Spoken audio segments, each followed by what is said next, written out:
Good afternoon, everybody, and welcome to this seminar on what's news in Brussels, which has for many years been a flagship event of ACA, which I have the honor to be the president of. It's the first time that we meet in person since 2020, so it's good to see all of you again in person and talk to each other, not only from the stage, but mainly in the coffee breaks. So that's one of the wonderful things about offline events, but we still have also an online attendance, and welcome to those as well. As I said, this has been a flagship event of ACA for many years.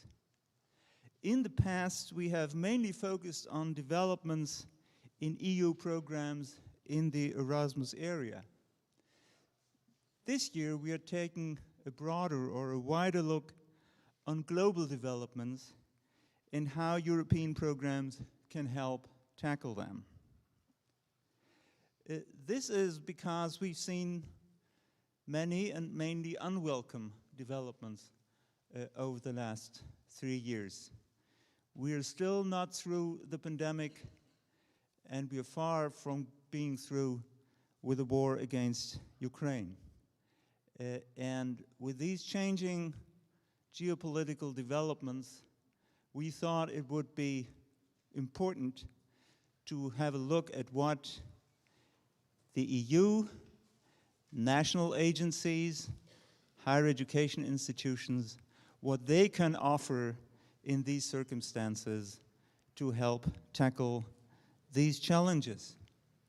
Challenges that are also challenges to some basic assumptions that have been the basis of our work for many years. And there are open questions that we didn't ask 3 years ago, or not that much. Is, for example, international exchange across political front lines actually contributing to mutual understanding and peace? Has it failed? Where are its opportunities even now? And I think the time is not over, but the time has come for public and knowledge diplomacy.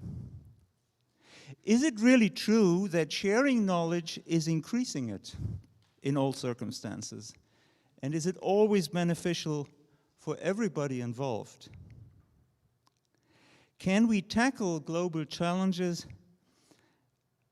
only by working together around the globe, regardless of deep political differences, or are we looking forward to new blocks? All these issues, as I said, are not entirely new, nor not that central to our debate as they are today. As we will see, a number of new guidelines and policy papers had been published just before the war, and a huge toolkit of cooperation instruments was in place and continues to be in place. ACA itself has recently published a reflection paper on these issues and pleaded for sensible openness, and we'll see what that might actually mean.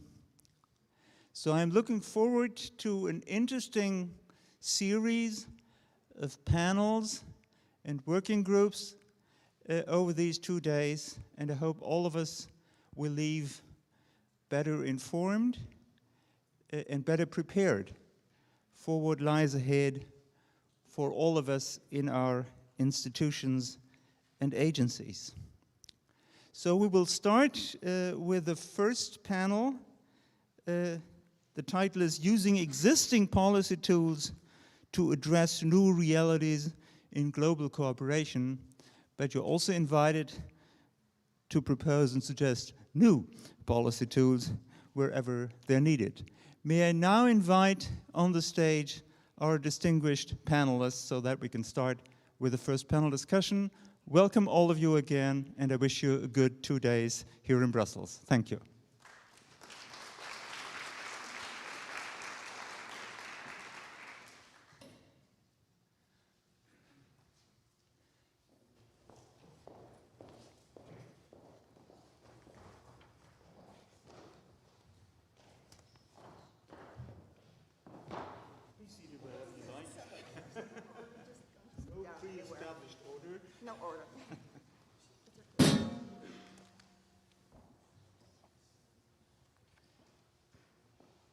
So welcome everybody on stage. I will just briefly present our panelists, starting from my left. You've seen their bios in the program on the website, so I won't get into much detail on that. And I'll start, as I said, from my left. There's Koen Verlaakt, the Secretary-General of the Flemish Inter-University Council from Belgium. Next is Dorina Veldhuis, the Education Attaché of the Dutch Permanent Representation in Brussels. There's Tjore, the Deputy Director of the Norwegian Directorate for Higher Education and Skills, HK-Dir, which is not an easy to remember acronym, one of our member organizations. There's Filip van Depoele, the Head of Unit for International Cooperation at the Directorate-General for Education, Youth, Sport and Culture at the European Commission. And there finally is Tania Friederichs, Senior Policy Officer at the Directorate-General for Research and Innovation of the European Commission. And thank you for having stepped in at short notice. As it happens so frequently in our field, the majority of the people on the panel are Dutch-speaking, but we are hopefully addressing not only the perspective of the two Dutch-speaking countries, but of our field altogether in Europe and beyond Europe. Let us start with a few introductory statements from your respective perspective, and to have a good mix of European, national, institutional perspectives. We will proceed by the order that is in your program. And so the first one to start is Filip van Depoele. The European Commission published a European strategy for universities that I've just reread, and that was published less than a month before the war, Russia's war against Ukraine started. The strategy is rather short, in lines at least, on the global dimension of higher education, and that leads me to the question, how does it reflect current global challenges and geopolitical tensions, and do we have the right tools, or do we need to add some? So the floor is yours. Okay, thank you. I hope everybody can hear me. I'm very happy to be here at this ACA seminar today. Many thanks for inviting us. And I think I'm, secondly, equally happy to see a bit of the emphasis on the global perspective. I think it's something that is really useful to look at. Maybe I just would like, as a first point, to go back a bit at the start of the von der Leyen Commission, who presented it as a geopolitical commission. So this means that next to the heavy emphasis on the green and digital transition, we also want to see Europe playing its role at the world scene. And this is something that is being translated and trickling down in all policy areas, including education and research. And also, as you were saying, in the European strategy for universities, it has a global pillar, which is a reflection of this kind of overall thinking that Europe should play its role at the world scene and be a strong and important player. So that's a bit of the first point. But maybe it was alluded to in the introduction. The second point is that indeed the international context has evolved a lot. I think if you look at the world now, it is very different from what we had only a few years ago. We are now massively supporting Ukraine, obviously. We have completely revised the way in which we deal with some countries like Russia, Belarus, or Afghanistan. We are recalibrating the way in which we interact with China. I must also admit that relations with UK and Switzerland are not maybe the ones that they ought to be. And at the same time, we are trying to build a really very strong strategic partnership with Africa. And we are trying to bring countries in Western Balkans, Eastern Partnership, that are close to the EU and have an aspiration to join the EU. We are trying to close them and bring them closer to the EU. So I think, and I understand this a bit as the opening statement for the seminar, I think it's a very pertinent question to say, look, are the tools, instruments, policy strategies that we have in place, including the ones on universities, are they still pertinent in this kind of volatile world? Maybe as an opening bit, we can come back to this during the discussion, but maybe not as a surprise. I think we would say, yes, they are still valid, and they are maybe even more valid than before. And if I can, in my few minutes I have, I will try to give just a few examples. I thought there was a clock ticking, but it's not the case. Let's give. Let's give you just a few examples. I mean, I already mentioned the green and digital transition, which is a bit of the two-track approach of this commission. Digital, we had a COVID pandemic, we had to move digital, so it's becoming even more relevant than before. Similarly, on the green transition, unfortunately with the crisis in Ukraine triggering an energy crisis, the need to swiftly move to renewable energies and become less dependent is even higher on the political agenda. So also the Green Deal is even more important. But then if we look a bit at the policy areas and instruments in relation to education, I would like to mention just a few, starting with the European education area. There again, it has a geopolitical dimension. Clearly, the goal of the European education area is to foster cooperation between the EU 27 member states, but it's also looking beyond. And what we have seen is that the European education area and, for example, the working groups are a very flexible tool to accommodate newcomers. So we are intensifying through the European education area our relations with Western Balkan countries, with countries in Eastern Partnership in view of their membership application. Similarly, I can say just one sentence on the Erasmus Plus program. There again, Erasmus Plus program has never been conceived as an emergency tool. So it's not an emergency program, it's not a crisis program. And yet we have been able, within the boundaries of the Erasmus program, to redirect a lot of support to Ukraine, both in terms of helping Ukrainians or people from Ukraine who had to flee the country and try to integrate them in education systems within the 27. And at the same time, still within the limits possible, provide support to those students and pupils who are still in Ukraine. And this brings me to my last point, the European Strategy for Universities. There again, it has a global pillar. What we want to do there is to reach out to more institutions and to more countries beyond the EU. I think the philosophy behind it is a dual track. On the one hand, it is about increasing the attractiveness and competitiveness of European higher education at the world stage, but also to help the development of higher education systems in partner countries across the world. And so what we have seen there is that what is a bit new in the strategy that predates the Ukraine war is that it is actually built on the whole concept of European values. What we have been stressing more than ever before, all the ideas of academic freedom, institutional autonomy, respect, also the issue of fighting foreign interference. These are a bit of the guiding principles behind the European Strategy for Universities, and we feel that in the current economic climate or geopolitical climate, those kind of basic principles are even more relevant and more valid than before. So our impression is that we are still on the right track, that by and large the tools are still fit for purpose. I know that Tania will be expanding a bit also from the research side on the global approach, where the starting point is a bit equally based on our values, on trying to be as open as possible, but as close as we need to be. So we can discuss this further, but I have the impression that we still have tools and instruments which are valid in the current context. Thank you. Thank you, Filip. May I ask one follow-up question to your last remarks? As everybody who looks at the Academic Freedom Index can see, much of the world outside Europe and some of the world inside Europe is not figuring very high in the Academic Freedom Index. So what does it really entail if we would primarily work with the relatively few countries that share our values?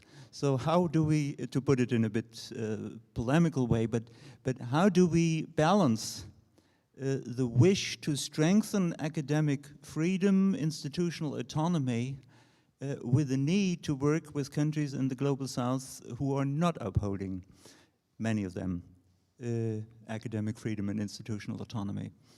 Yes, thanks. It's not an easy one. I think it equally applies to education, but even more so, I suppose, to research. So I think Tania will also come in on this one. But there, I think it is fundamental. That it's one of our starting points, that we look at it from that perspective, based on our European values and trying to spread them. It is indeed not an easy process, but I think if we see that we try to use this in the project that we support through the Erasmus Plus program, in our policy dialogues that we have with those countries, in the kind of institutional relationship that institutions in the EU and beyond the EU try to build, if we have this kind of mindset always as a starting point, I think we can slowly but surely also make progress in those countries where for the time being they would not figure very high on the indexes you were referring to. So I think it's a long-term process, but it's important to really keep this in mind as one of the starting points for our cooperation.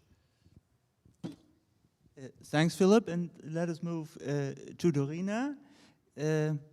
The Dutch government, I think together with the Dutch academic organizations, published a document on national knowledge security guidelines again in January, not February, but January 22.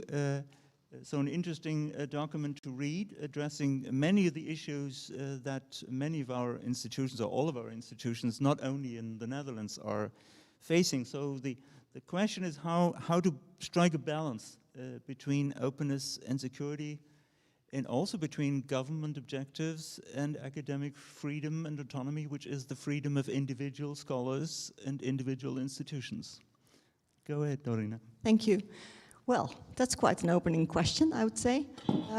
First of all, I'm very happy to be here. As you might know, I'm from the Dutch permanent representation to the EU, which means that usually I'm working for Europe from the Netherlands.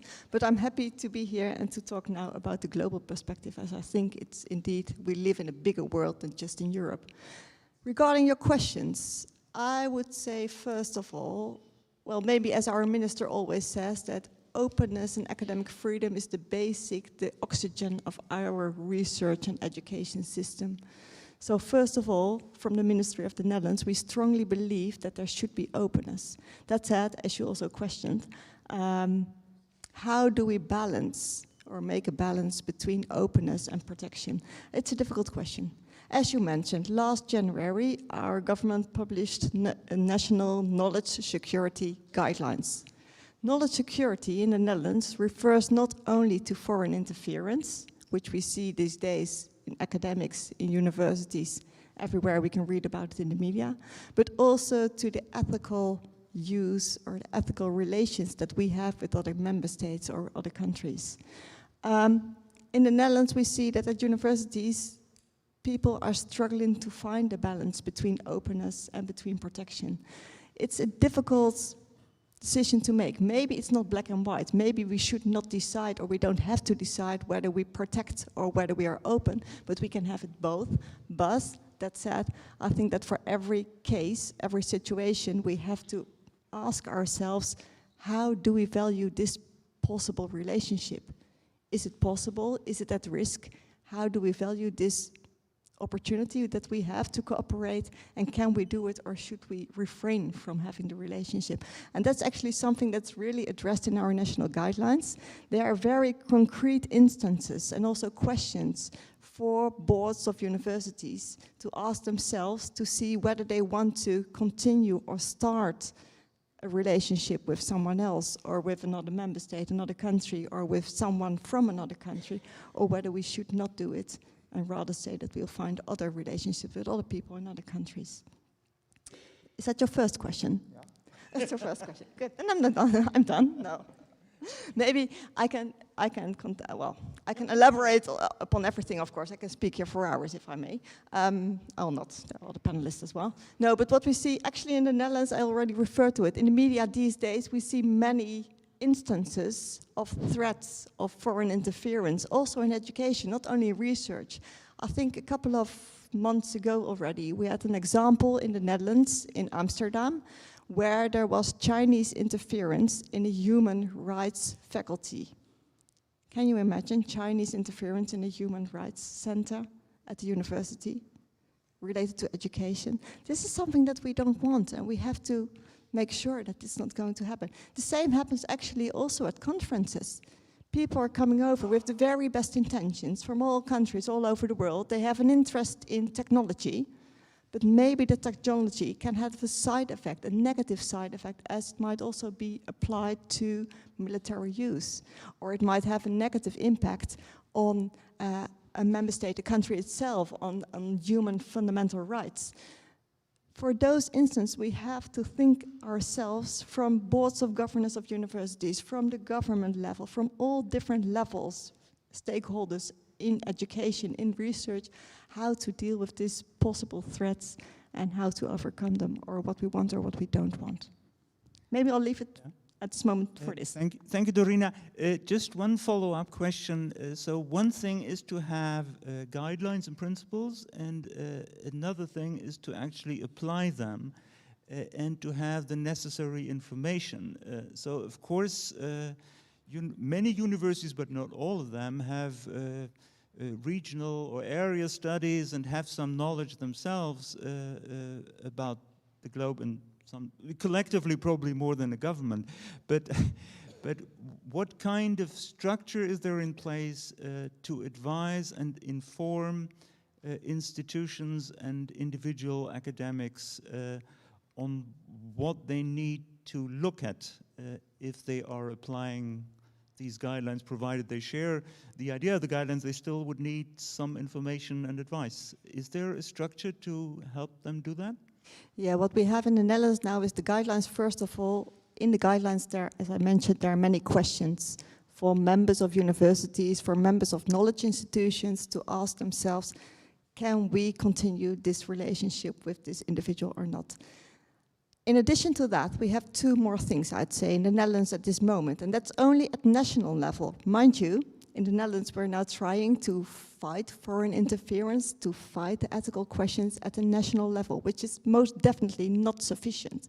We cannot fight any foreign interference from a national level only, as we're only a small country, and if people can have an influence via Germany or via any other country, it will not be good enough for us to do this only at the national level.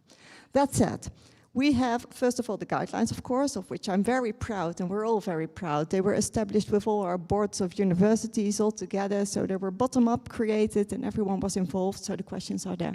Next to that, we have discussions, dialogues with boards of governors from knowledge institutions to exchange best practices, but also to exchange worst practices, to hear from each other, what are the risks, where did we go wrong, how could we have prevented this? And I think something we are also very proud of in the Netherlands is that we have some kind of, a national code, a national telephone number, basically, that people can call and raise their questions in case they have, individual cases, examples of situations where they are not sure how to handle or how to deal with it. They can raise the questions. There are people from the Ministry of Education, but also from the Ministry of Foreign Affairs, from our national agencies that are involved in national security. They can raise the questions there, can we continue or start this relationship or not? And then they'll get advice on how to continue. It's not prescriptive. We are not going to forbid any relationships. We're only going to give advice. And that's actually a difficult balance as well. From a national governmental level, I'm working at the ministry, we are responsible to protect our people against foreign interference.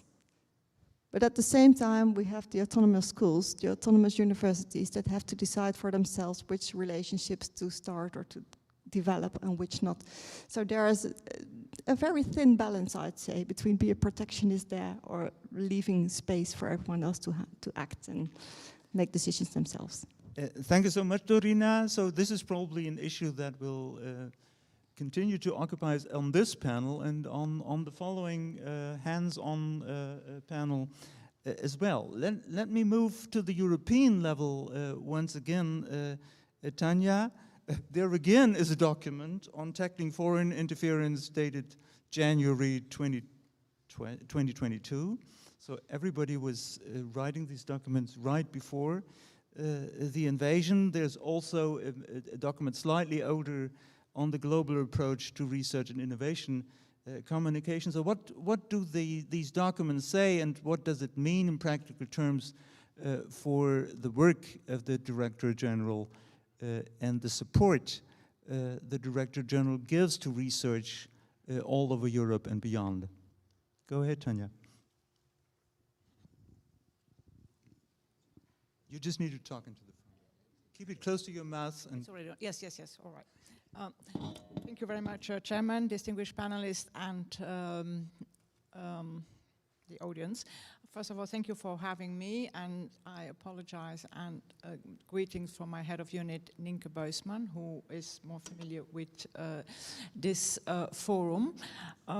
Also, I welcome very much, and you said it was the first time that you meet. For me, it's the first time, and I hope it's not the last time, because I very much welcome this education and research both together for these issues, and that you also know moving to that global dimension policy. It is absolutely what we are all doing. It's a bit bizarre in a time where we say globalization is over, and yet everybody speaks about we need the answer to our problems are a global hub, a global approach, a global strategy. And answering one of your questions that you already posed is it really true that to tackle global challenges, again global, we need to be open? And definitely at the level of the European Union, as Filip explained, we want geopolitical commission as well. And yes, we are open, but we are not open as we were in the past. We are more vigilant. And that is, in essence, what our strategy on international cooperation on research and innovation is, which is called Global Approach. It's in a changing world. The driving principle of the global approach is, yes, we need to remain open. And why are we doing that? Because we believe that science has no frontiers. There are pockets of excellence everywhere, maybe also not in like-minded countries. So that's indirectly a bit replying to your question.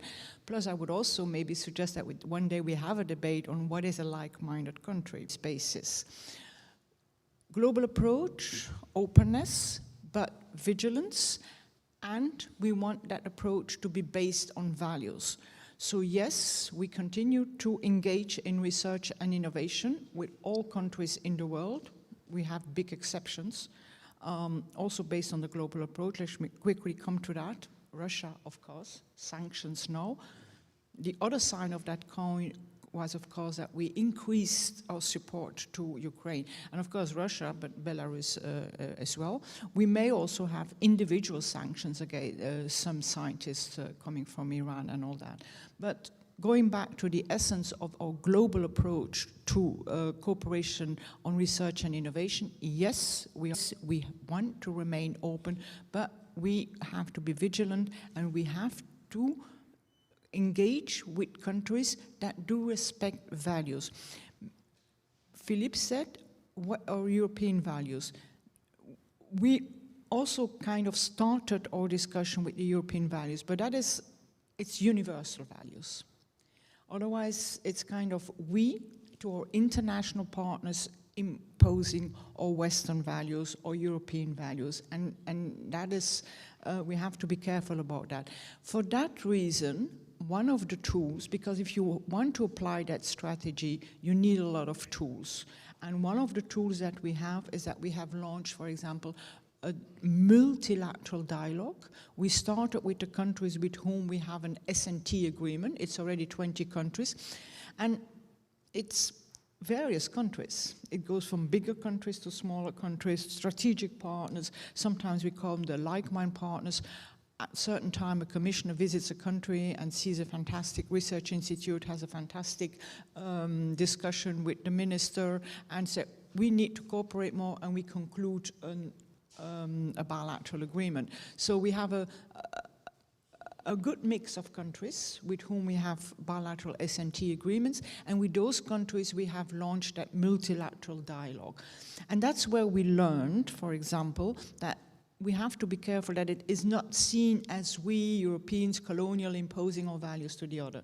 And we need to come to an understanding of these values, and then we need to come to how are we going to apply that. academic freedom, more or less everybody has the same understanding, but more or less. Research integrity, ethics, gender. We have like about 10 values where we want to engage step by step in a multilateral dialogue. I won't elaborate on that, but we see the fact also that you have that discussion today on the global policy. We're all in a learning phase, and that is already good. And we need to create awareness. And again, for that awareness, we have tools. We have this toolkit of foreign interference that is good, but that needs to be applied, and we need to come to much more understanding, mutual learn, and that's why before we say we have to do this more or that, like for example on gender, intra-community, we have a lot of experience already, and we have seen that to make it happen, we need kind of a stick. And our stick is in Horizon projects. If you have an evaluation and you are equally marked, the project with the best gender balance will get it over the other one. So that's an incentive for when you constitute a project to embed already your gender balance. Maybe one day when we have projects that you submit, we have to tick a box that, yes, I have a tool, I applied a foreign interference toolkit, or I have a contact person at my research institute, my knowledge house, that will kind of help this enthusiastic scientist, which we don't blame. Academic freedom means that they have to be enthusiastic, that they have to be able to engage on sky is the limit, but sometimes they need a help to say, are you sure you want to engage with that institute or with that person? Is it not to steal our knowledge? Are they reliable? What are the longer term consequences? And for me, interference is not only something that has to be like in the beginning it is military. Is it having an impact that could be having a negative thing on our safety, on our security, but sometimes we have to think a bit longer term, but that's very, very tricky, the commercial interests as well, because we have seen in COVID that we have lost our technology, we have seen that we have lost our capacity. Fortunately, because of that, we have not said that we close, we have to be more vigilant, and we have to create awareness that yes, you might be enthusiastic to engage with that scientist or on that topic with a third country, but think twice, help to create tools to think twice. We have many more tools. We are all in this learning curve now. That is one opportunity. When we have more experience, we may have to think to come to recommendations, to other ways to implement what we believe is absolutely necessary. I was reading, and I stopped, a very interesting article, or case rather, of the university in Ghent, where the Ghent University was very enthusiastic to engage with a researcher from China. Our staatsveiligheid, so the state security in Belgium, was in the meantime monitoring that person. That person was not in order with many of its activities here. And the university said, we didn't know. So, but at what time can the state security share that information while they are doing that? And were there not any hints if there was a toolkit available to say, this rings a bell? Also the title of the research project was kind of, what are we after here? So we are learning together. And thank you for that opportunity to share that. Thank you, Tania. Let me just ask one follow-up question. Both yourself and Filip alluded to the coordination, say, of the educational and the research policies of the European Commission. And for those of us who are somewhat older, there is a track record of not necessarily much dialogue and coordination between the Directorate-General. So you are, of course, obliged to say the contrary. My question is, what is actually happening beyond strategy papers that are coordinated, and we've read them. Is there progress, and what kind of progress is there in coordinating the research and the education policies of the European Commission? Let me put it even better. So on the ground and in the practical work of the Commission, are there changes?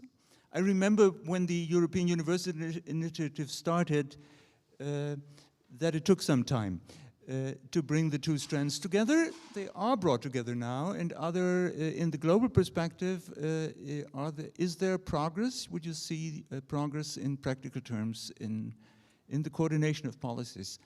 So this is not blemishing the Commission. Any government and different government departments have a history of looking their own business, of minding their own business, but still we need that cooperation. And are there changes going on or being ahead? I'm older than Filip, so I can and I have seen different times, and therefore I have seen different times. First of all, we have the same commissioner, which was not in the past, for education and research. That's a big improvement. She goes to many conferences, she looks at many things where she uses the education instruments in a research context and vice versa.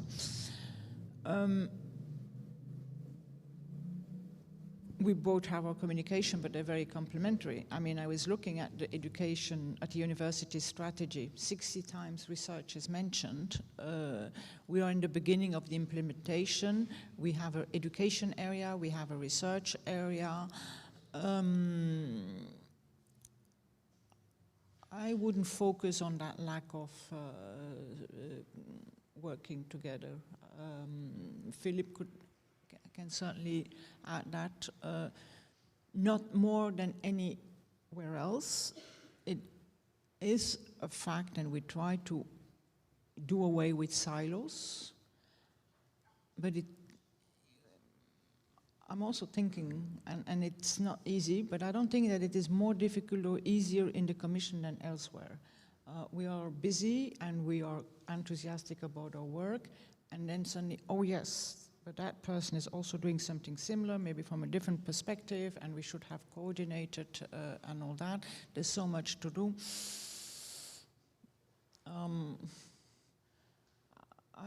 I don't see that. There is always room for improvement, and we are developing the research area, the education area. Eventually, maybe we should go for an education and research area. Is that what are you suggesting? And by then we will have to add the innovation dimension, because you also asked us to look at that. Filip, what do you think? Would you like to add something? Can I, if I can, just one concrete example, because I see the mother of the Western Balkan agenda sitting in this room. One very concrete example is obviously to bring Western Balkan countries closer to the EU. And for this we have developed an agenda, but the agenda covers youth, education, sport, culture, and research innovation. So it's one single agenda, which is being implemented to a single steering platform and leading to a single ministerial meeting. We had them in Tirana last year, we'll have them in Skopje this year. So we can see that there are areas where indeed, when it comes to the global dimension, we try to have a more united approach towards bringing in countries from outside the EU into our policy area. So there are beacons of hope, I would say. Thanks. Thank you that there's not only goodwill, but also good practice. And thank you for offering an example of that. Gro, to move back to a national agency, you for once did not publish a strategy paper in January 22, but you are preparing one. Guidelines for, I think the term is responsible internationalization. Do you already have a forecast what these guidelines will say, and what is the specific role of your agency in implementing such guidelines? Well, Well, thank you so much for having me here, and I will try to explain a little bit where we are in the process. We actually started the process in January 2022. So we are also working together with the Research Council of Norway to develop these guidelines. So I think that's a good example of education and research actually doing this together. Guidelines for what we call responsible internationalization. And I think the background for this work has already been well covered, the necessity, but I wanted to just share with you a couple of recent events in the Norwegian knowledge sector that influence the way the Norwegian sector is responding to the work that we are doing. In late 2022, a professor at the Norwegian University of Science and Technology was convicted for violating the Norwegian law of control of export of goods, services and technologies. This was a case that involved allowing guest researchers from Iran access to sophisticated lab equipment, and the university was criticized for not having sufficient guidelines in place for such matters. And maybe a case that you've heard of, in late October 2022, a guest researcher at the University of Tromsø, the Arctic University of Norway, was arrested for spying for Russia, and he is said to be a so-called illegalist, that is a person who has created an identity as a regular citizen while at the same time covertly working for foreign intelligence. So this shows how complex and complicated this is, both for the individual researcher and for at the institutional level. And we think that these events are influencing how the work on these guidelines is received. And I think we all accept that we have to be prepared. We have to know how to approach different aspects when it comes to international cooperation. And the overall goal of these guidelines is, as has been mentioned also by my Dutch colleague here, that to increase knowledge and awareness of opportunities and challenges and dilemmas in international cooperation in education, research, and also innovation. And our guidelines will be in line with the European Union guidelines, and we are developing them in close involvement with the Norwegian higher education institutions, research institutions, and government agencies. And as you know, this is not a simple task because it's quite a complex, the knowledge sector is broad, of course, as everywhere else, and there are many conflicting interests and considerations to be made. And it's a complex field, both legally and practically, and at the same time, individual academics, researchers, and institutions, they of course want very clear and simple advice. And we are talking about responsible internationalization, and that is something that is defined in the Norwegian strategy for cooperation with, for increased cooperation with countries outside the EU and the EEA. And the countries that are included in this strategy that we have called the Panorama Strategy in Norway are the BRICS countries, USA, Canada, Japan, and South Korea. And of course, as for everybody else in this room, the cooperation with Russia for now has come to a halt. And when we talk about responsible internationalization, this includes both the consideration of academic values and the consideration of national interests, including national security. So where are we in the work? It started last year. We have given a report to the Ministry of Higher Education or Ministry of Education and Research in January, and we expect it to be published by mid-February, and the knowledge institutions will then be invited to give feedback on the guidelines, which we will use to further develop and adjust the work. And we are also translating these guidelines into an online resources, and the plan is that this online resource kit will be launched in June of this year. And we also want to propose, or we are proposing to establish a national contact point like the one that was described from the Netherlands to give counseling and advice to institutions in their planning and implementing of international cooperation. So we are basing the guidelines on the work of the European Union and also looking to what other countries have been doing, the Netherlands, for instance. So we are very grateful for the groundwork that has been done elsewhere, and because of that, I think maybe our guidelines differ a little bit in that they are very national, they are very practical. They are building on the international foundation, but they give an overview over the Norwegian laws, obligations, policies, regulations, special national challenges, and also the resources available. There are, for instance, a lot of checklists involved here. And this will allow the institutions to make their own assessments based on their context and their preconditions, as has been mentioned earlier here. I think I want to end this brief introduction by just saying that we still believe that it's possible to continue and even increase international cooperation in education and research while we are managing these challenges. So this is the firm belief that we are basing our work on.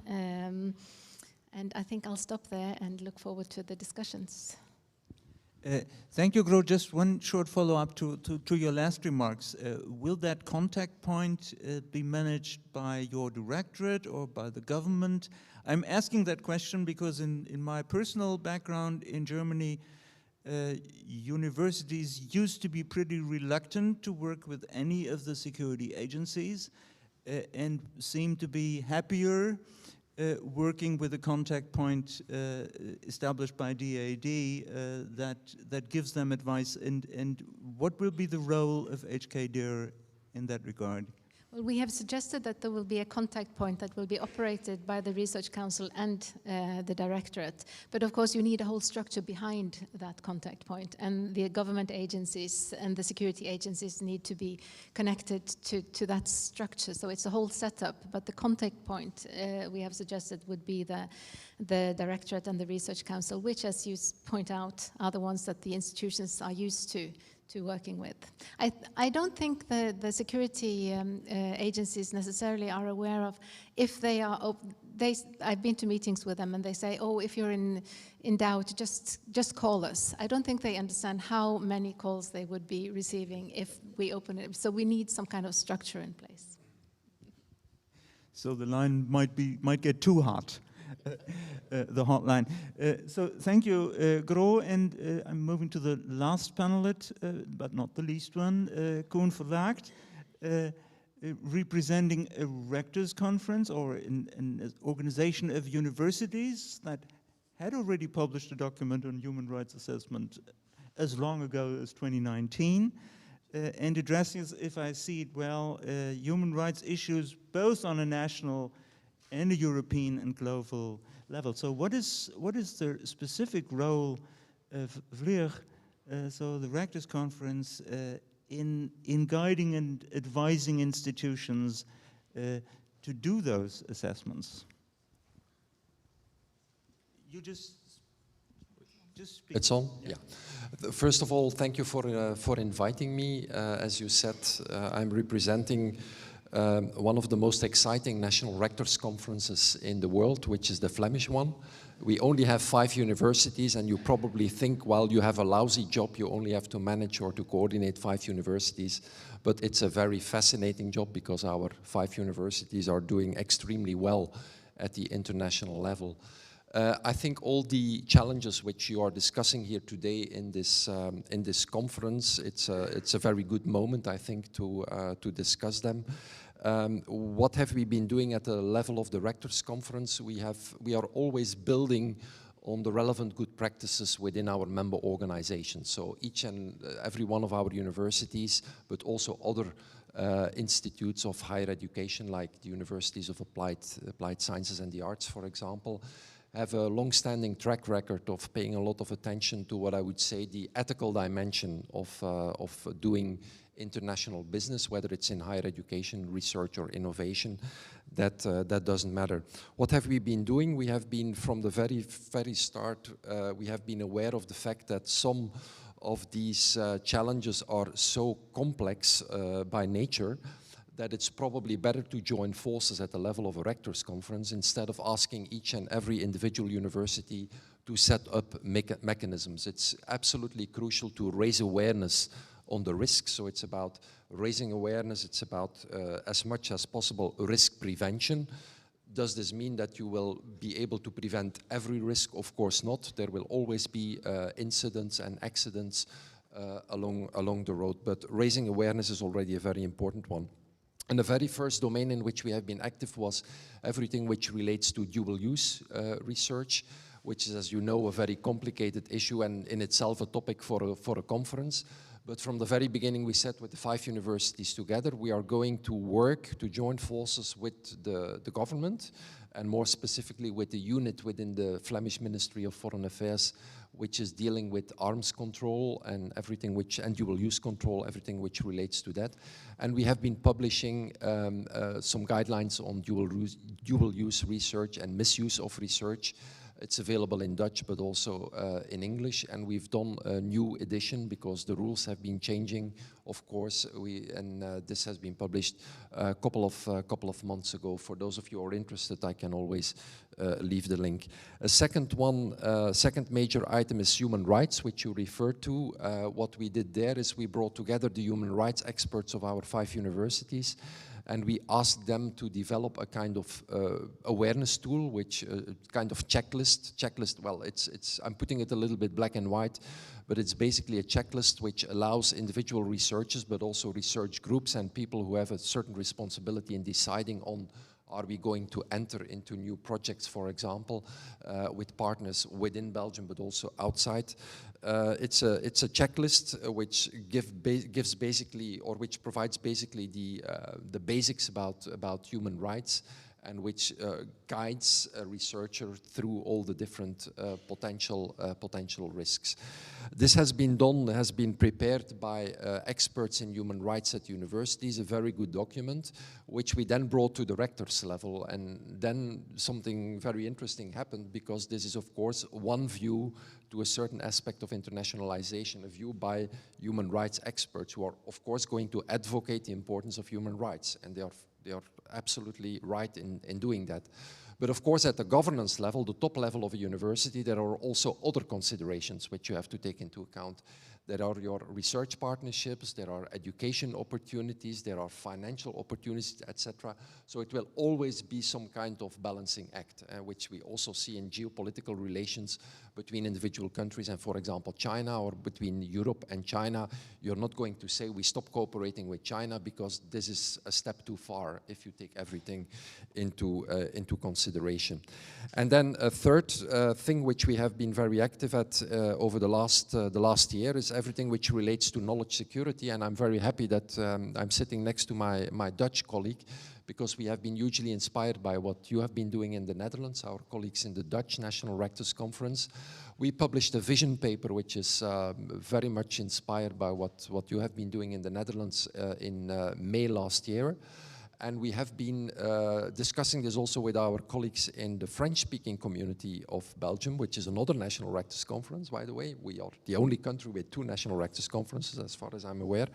But the good thing there is that we fully are aware that we need a lot of things like you have established them in the Netherlands, and especially the single point of contact, where individual researchers can ask the government advice on, is it safe? Are there risks involved in working together with person X or country Y? This is something which we are trying to set up. We are advocating it with our government, but it's a hell of a job in a multi-level governance country like Belgium, of course, because we have now seen a decision by the Flemish government a couple of months ago saying we want to go for a Flemish single point of contact.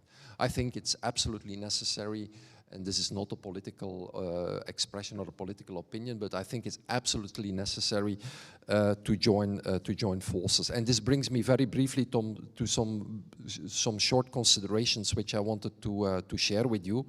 If we are talking about foreign direct interference, responsible internationalization, there is always a huge tension between, on one hand, the urge by governments to act in a top-down way. For example, something happens. We had it in Flanders about a year ago, I think, page 1 of the newspaper. Flemish universities support the Chinese army. I can say to you that some politicians were suddenly awake, got a lot of questions in the parliament, the media was on top of that, so it's basically what you're trying to do there is damage control. At a certain moment, the minister even said we are going to stop every form of academic cooperation with China, which is, of course, a little bit too narrow. And on the other side, there is the urge with universities, or the concern with universities, which we fully support as a rectors conference, to give as much space as possible to self-regulation. So it's basically trying to find a good balance between a top-down approach, which is necessary in certain areas, and self-regulation. Second reflection, very briefly, is that when we are talking about trying to establish some rules for responsible internationalization, then we have not only to think about the public sector, but also the private sector. We have to make sure that we maintain a level playing field. And I see a huge risk that a lot of the discussions today are only focusing on public sector knowledge institutes and much less on private sector knowledge institutes. And I already feel within the very limited landscape of Flanders that we are starting to have a kind of competition in the field of knowledge security where measures are not the same for different actors. And this is, I think, a very dangerous evolution. The need to join forces, I think, is also crucial. I came back from The Hague a couple of days ago where we had a very good meeting with our Dutch colleagues talking about your knowledge security policy, because we have been reading the papers as well, of course, and all the policy plans, but we wanted to know what about implementation. And one of the messages which I took home from The Hague is that you have at least 8 full-time equivalents working in the knowledge security central portal, and the colleagues even told me, well, this is not enough because they are dealing with about, if I remember well, 160 questions so far, but it's only the startup phase. So we need to join forces. I also refer to what's happening in Flanders, and I also want to outreach towards the colleagues of the European Commission. It's absolutely crucial, of course, this is a no-brainer that the security forces are involved in the background. And I think it's also crucial that European diplomacy can play a role. You've got the European External Action Service, which is based in many countries, which is probably, I'm not a specialist, but probably also sitting on top of a lot of very interesting intelligence. Maybe yes, maybe no. I'm not aware of all the details, but I think it's absolutely necessary to pool all the resources. And a final thing relates to what we have been also doing quite actively within our conferences, stepping up our efforts in protecting threatened scholars. We have joined forces with Scholars at Risk. We have been able to secure funding by our Flemish government for funding the co-hosting, co-funding the hosting of those scholars at our universities. And the message which I want to attach to that is that even in the darkest times, it's absolutely crucial to keep open the individual lines. You cannot punish an individual researcher or an individual student because his or her regime is doing terrible things. And this is, again, a very difficult balancing act. If you think about Russia, if you think about what's going to happen in Hungary, for example, over the next couple of weeks or months, these are things to consider. Thank you so much. Thank you so much, Koen, and thank you also for bringing up that there is not only the big elephant in the room called China, but that there are many places in the world where academic freedom and the physical integrity of researchers and scholars is threatened, and some of them are our allies. And that brings me to the follow-up question that I had. So one of these countries is Turkey, which is one of the worst academic freedom records in the world, which is an ally with deep intersocietal links to many of our societies, and certainly a difficult terrain to navigate. So are there red lines, or how would you deal, on one hand, protecting scholars, and on the other, working with the institutions that contribute to threaten them? Well, that's of course a very difficult question, but for us within our own rectors conference, the main emphasis on we do not want to enter into country or regime-based measures, because this doesn't make any sense at all. So, for example, We know that the Commission has invested a lot in the China Knowledge Network because of certain threats which were happening. We fully understand that, but don't underestimate the impact that approach is generating within national ministries. A lot of national ministries, including in my own region, says, we need a China policy, we need an Iran policy, we need a Russia policy, we need a Turkey policy, we need et cetera, et cetera, et cetera. That's not the way to proceed. So we try to do it on a case-by-case basis, where we make a distinction between, for example, individual academic activities. If you have an individual student embarking on a mobility fellowship, this is something completely different than an institutional partnership which you have concluded with the university, where you know that the rector, for example, of that university has been helping and supporting President Putin with his invasion in Ukraine. Those are two completely different things.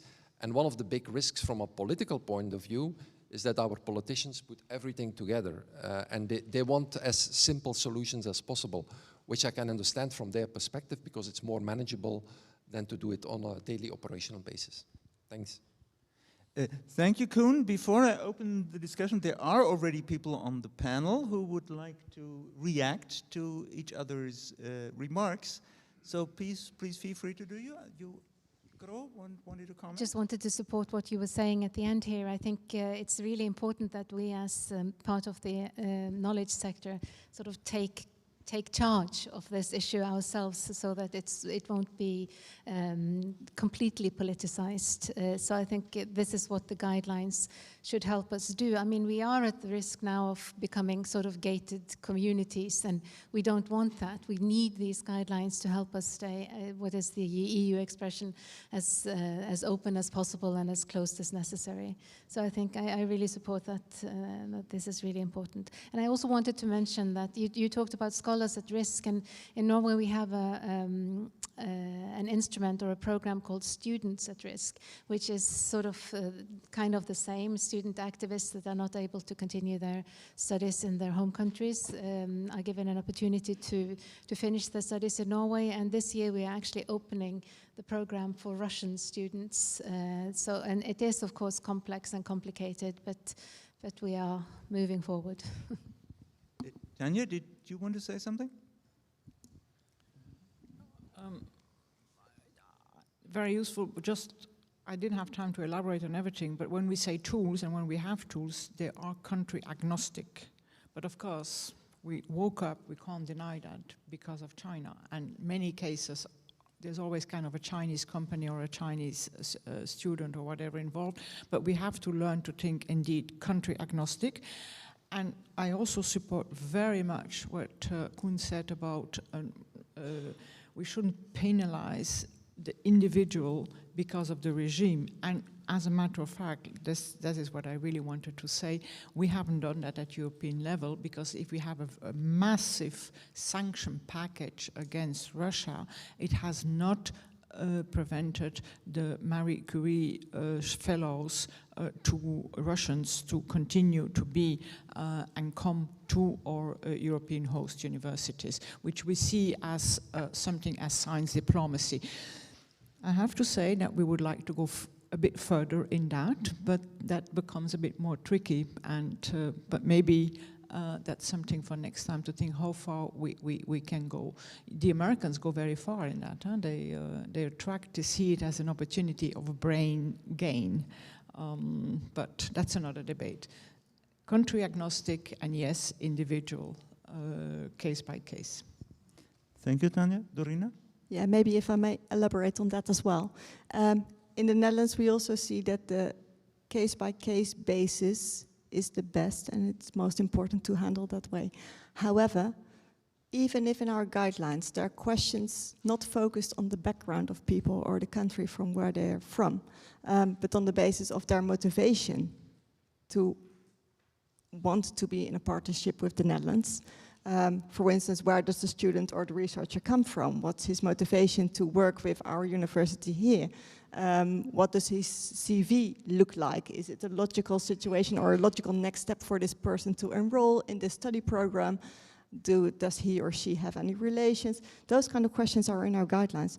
But still we feel that there are two issues there, two challenges actually that we need to face this year as well, even if we've had our guidelines now for more than a year. More than a year already, yeah. Now, what we see here, first of all, the field of educational institutions and research institutions is very diverse. I think Ro already referred to this. But that means that any question that you put in the guidelines is going to be too vague. Everyone wants to have concrete questions, concrete measures to decide whether or not you can start or develop a relationship or a partnership. But as the field is so diverse, the questions that you put in the guidelines will be, well, if they want to be of use to everyone, they will be quite vague. So that's one of the first challenges we have. A second challenge that we see in the Netherlands now is that we feel that only, and I'm saying this a bit in a bad way, but only a conference of rectors is not sufficient. And I think you already referred to this as well. But what we see is that we need the intelligence services as well. We need foreign affairs. We need the Ministry of Justice and Security. We need all those people with their expertise to contribute to our hotline or our national contact point, because only one of them does not fill the picture. And then the next challenge, of course, is how do we give our coordinators for security at university level all this information? How do we give them all this expertise? If you are working as a coordinator, security coordinator at a university or any other knowledge institution, how do you get all this information? That's a huge challenge. There's no study program as yet that, gives you the diploma for being a security coordinator at a university. So those are some of the challenges we still face, even if I think here on this stage, we all agree that it should be case-to-case basis on which we decide. I think Rona wants to respond, actually. I just wanted to comment on this, because it is necessary to build a security culture throughout the institutions to every sort of individual academic, and that is a really, really big task. And when we did a survey in the fall, a report on how are these ethical and security challenges perceived and experienced in the Norwegian higher education institutions, one of the perhaps interesting findings was that it's a lot of people don't know about guidelines that already exist. People don't know about security procedures. So it is a really big job to sort of, it's not enough that the management at the higher education institutions are aware and that they have sort of institutional level risk assessments. It really has to go all the way through the whole institution. So it's a big job. Should I just echo a few of the points? I think it was already very interesting. So maybe just to say that on the point on people to people, indeed we feel it is important that whilst, for example, with Russia discontinuing institutional cooperation, we keep a link open, and also for not only research but also for students, mobility would still be possible. On the researchers, we are now starting to implement a pilot project voted by the European Parliament on researchers at risk. So we'll test also the waters on how we can, at European level, set up a scheme where we would be accommodating researchers that have difficulties in their home country. And I think the last point is something that Gro mentioned. I think it's very important that despite the whole discussion we're having here on foreign interference, problems, guidelines, checklists, and so on, at the end of the day, there is still scope to increase internationalization, and we should not lose sight of the positive benefits that internationalization, international cooperation has on individuals and institutions. Yeah, thank you for underlining that. I think in the end we need to strike a balance between security and openness, and keeping channels of communication open that are closed to governments in some instances, and have been in the past. So that is a difficult path, I think, to travel. But it's, I think, important that there is a place for knowledge diplomacy, and more so in difficult times than in good times. And I think that happened in the Cold War and after. And I think we need to find ways to be open but not stupid, and keep channels of communication open on one hand, and on the other hand benefit from cooperation with the biggest research nation in the world, which is China.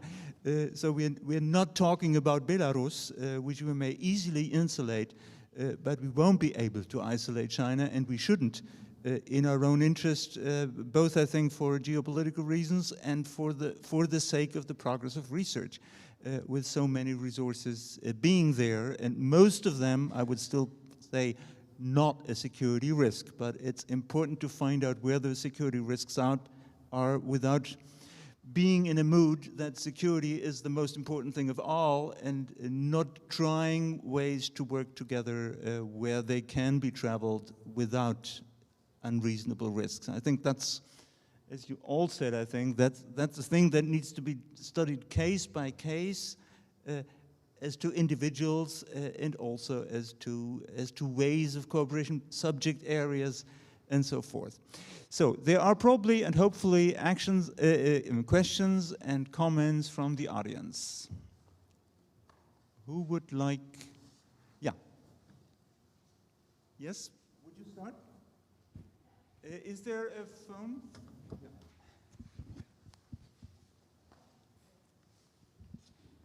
Yeah, good afternoon, Emmanuel Gardin from the Coimbra Group. I have one question about, so thank you very much, first of all, because it was really, really, really interesting. I have a question about how history can also helps us addressing these challenges, because they are not necessarily new. Academics were probably already confronted to this, for instance, just during the Cold War, but also before in history. So is this something that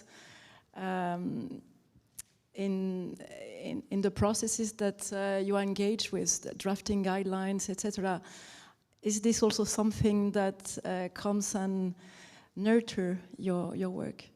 Thank you. Anybody wishing to answer beyond our own personal memories? Yeah, Gro? I can just say that some of the things that we have learned that the Norwegian institutions and researchers and academics are worried about is that the work now will sort of add to a suspicion to foreign scholars working in Norwegian institutions, exchange students, etc. So it's really important that we try to frame this in a way that we don't sort of make it more difficult, because the whole point is that the guidelines are supposed to help us navigate in a quite complicated landscape. But we have been there before, and knowledge or knowledge diplomacy, science diplomacy has always been maybe a more sort of lower threshold for contact, and I don't think we should not forget this. And I think Norway, we had the long period of being in the ice box, as we called it, with China after the Nobel Peace Prize in 28 or whenever it was. And during those years, knowledge cooperation was the thing that actually worked. So I appreciate the question, and I think it's an important perspective. Thank you. You had a question? Yeah. Yes, thank you.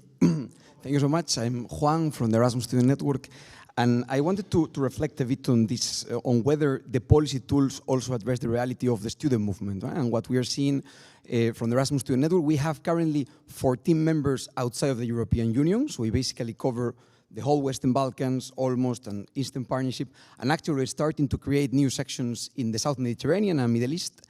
And after the pandemic, which was really difficult for the student movement, as you can imagine, what we see is huge interest among students to join networks and to engage in internationalization. These are mainly former mobile students, but also just young people, higher education students from those countries who want to engage in internationalization, connect with their peers. But what we see is that the current tools are not always fit for purpose to support the development of the movement. And with the current tools, I'm mainly referring to the Erasmus Plus related tools. We work mainly in education, because what we see is that unlike in intra-European context, in which most universities support organizations working in internationalization and student mobility with funding, legal support, etc., this doesn't necessarily happen outside of Europe. And there's not enough probably maybe guidance or insistence in terms of the implementation of Erasmus Plus to support their growth. And this grassroots growth is extremely important, because they need to grow organically, especially when they are in contexts, like it is our case, but also the case of others, in which they share an organization with EU members, right? Because in the end, I think that we can all agree that we want a level playing field in which EU and non-EU members can participate equally. It's really important to avoid this kind of top-down approach. So this is the part maybe more related to mobility, but now that we're trying to explore as an organization a bit more how capacity building can help the student movement, we see that also the current shape of the projects have big limitations. It is hard in many cases to involve student organizations. Even the application is not really clear if we're eligible. There is no consideration for the particular situation of EU networks, even though we're talking about centralized actions. So maybe, you know, from Filip, from the European Commission, if we can get some reflection on that, and, you know, like whether this is a topic that you're already considering, or that, you know, like, because let's say student engagement appears in the priorities of capacity building and of the program, but maybe more targeted measures in this area could be of great help to actually support a movement that is quite bottom-up, I would say. The students do want to engage, do want to, let's say, interact more with these EU values, and I believe that if we improve the tools a bit better, it will be even easier to do it. Thank you so much. Thank you. Filip, that's probably your take. I have no way to escape this one. Many thanks. So first of all, appreciation for ESN. So they are a key partner and obviously a very important stakeholder. And I think what you're saying is that it's very important that indeed you reach out to countries which have the aspiration to become a member state, so Western Balkan, Eastern Partnership countries. I think we can only be very happy that you're making this effort. And I can imagine that you're being confronted with some concrete problems on the ground to make this happen. So I think we will be very open to have a dialogue on this, what from our side we can do more in order to encourage national governments, institutions to be more open, to have this bottom-up approach, firstly. And secondly, with the tools we have, including now we are working on a new contract to support alumni associations, which is also benefiting ESN, to see to what extent that context we can also have incentives and financial support for building up capacity in countries which for the time being are less covered by ESN, but it will be vital to also build up this capacity. So I'm very happy with this comment, and you can trust that we will follow up because I think it's our mutual interest. Thank you. Thank you. Are there more questions? Yeah, Bernd. And then you. I have a comment on, or two comments on what has been said, first by Tania, I think, that that we should be sort of value neutral, or anyway, that we should not,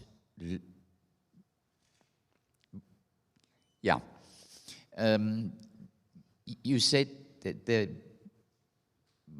universal values, but actually I think it all goes back to the Enlightenment. And this is, by the way, what came out as a result of a symposium 3 or 4 years ago by the DRD.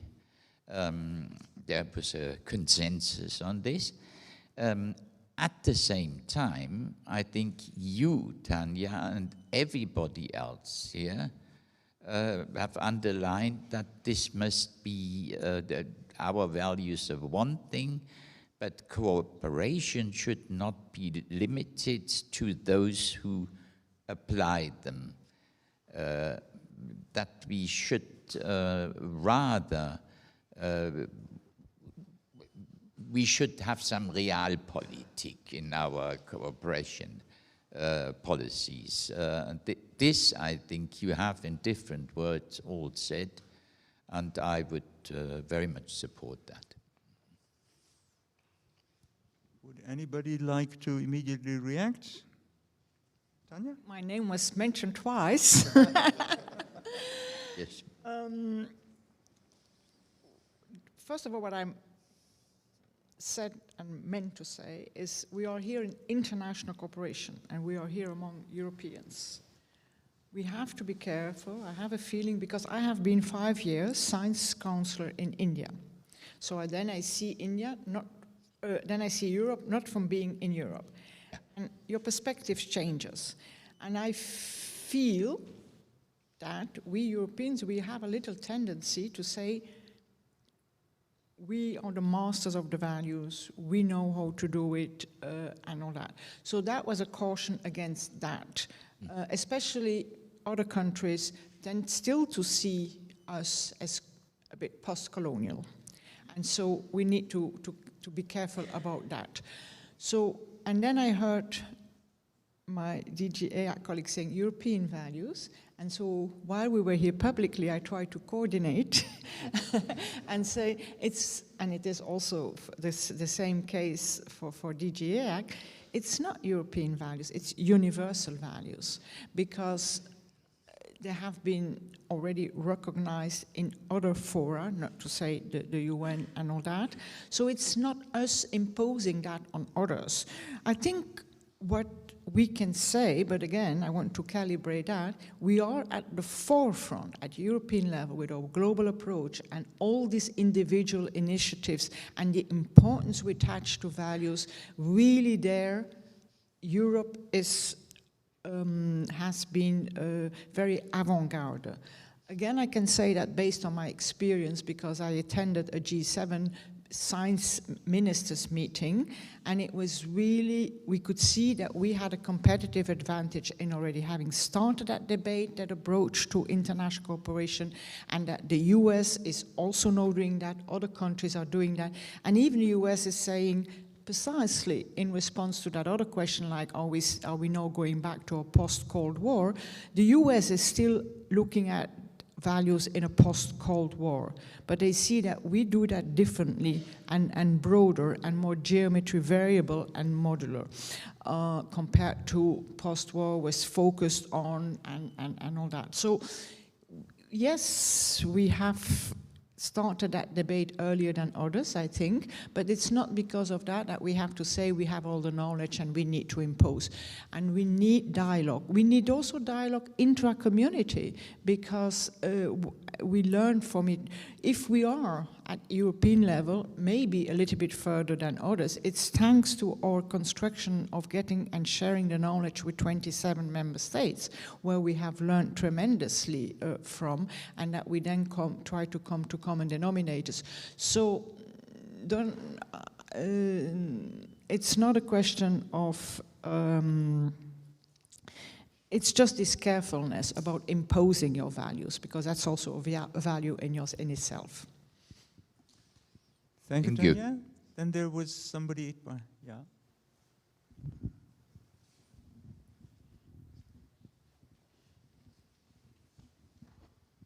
Thank you, Franz Koch, University of Salzburg, Austria. I will contribute to the Western Balkan panel afterwards, but the discussion we had here on stage before about security measures in the way how universities can collaborate in international schemes. Of course, it brings me back to what the colleague from behind has asked before. What is the historic example for that, you know? And I personally think back in the time before Erasmus. I'm Erasmus coordinator since 1991. And this was conspiracy, yes. It was the time before the Iron Curtain was going down, and we were in collaboration with partner universities or faculties in the time before. I want to bring it to a more positive perspective and two questions to you. We're actually collaborating in the Western Balkan very intensively. I have a number of partner institutions in political science in the Caucasus region, in the Black Sea region. We work also with partner in Central Asia. And what we see even once more, and this for years already, what we see actually is that the war with Ukraine, the Russian war with Ukraine, even increased their requests for support and need on the faculty level. And we measure this in the number of applicants we have to our teacher academies we have every year. So I'm not talking about the student numbers. What I see here with reflecting the Erasmus toolbox, I know it already for some years already, I have to say, is that when I look to the figures for Erasmus individual mobility opportunities we can apply for as university to our national agency, to ÖAD. Then I could apply for the Austrian share just as university. So the figures too low, in my opinion. We would need to have more opportunities there. So I can also measure this in the ratio between the placements I can offer and the applicants I receive. And I see that I have to refuse so many well-qualified applicants. And we are actually working now on 2 capacity building projects with partner in Ukraine, one with Ukraine, one with Georgia. And when I saw to the success rates for capacity building projects, everybody who once has done a capacity building project knows about the work which is necessary to deliver it to the Commission. When I look at the success rates, and in some regions I see and countries I see the success rate is lower than 10% of the applications. We cannot expect to motivate academics to run half a year work with a 10% chance to get it. And there's another element I would like to know. What is your opinion about how to react on that?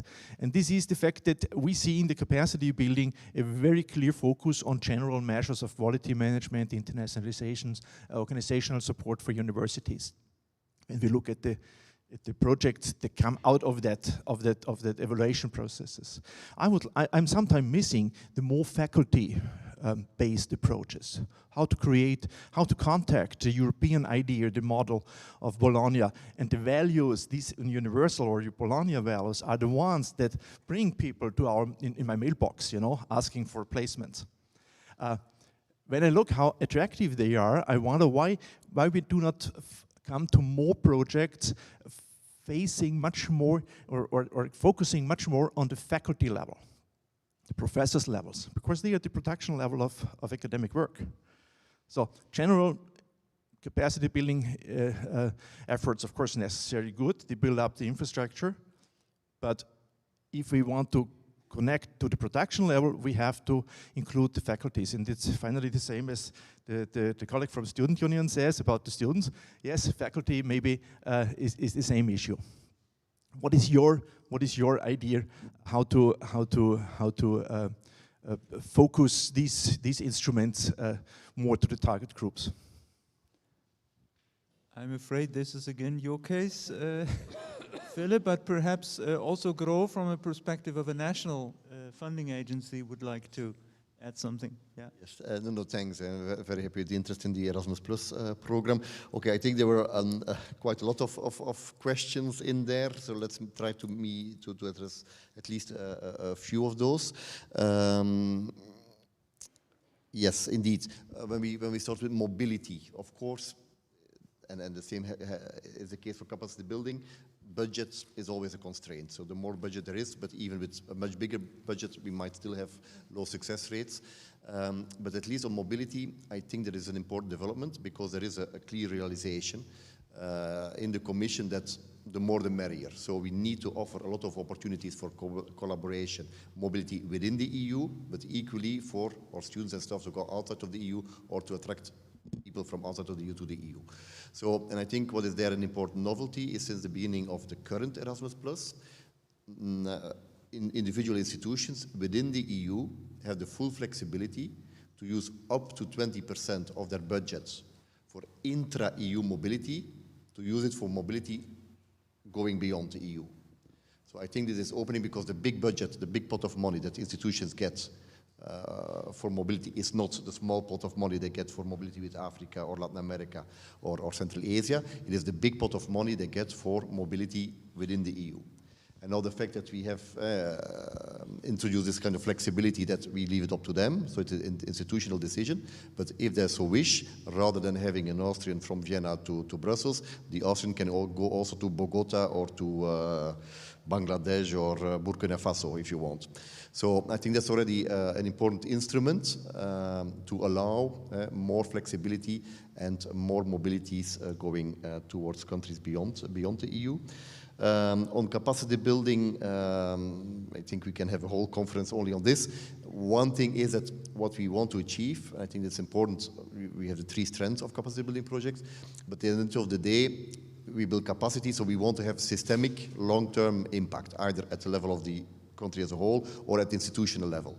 So there I can agree, and we can see how we can reinforce the role of faculties within this, but the ultimate goal is really to build capacity either through projects that boost the capacity at the institutional level or even have a systemic impact at reforms at national level. So that's why we have also the strength focusing, the third strength of capacity building projects, including the involvement of ministries, because we want to have a long-lasting real impact on higher education reforms within the partner countries. But very happy to discuss more of this over coffee after the session. Ro, would you like to add something from your experience as a national organization?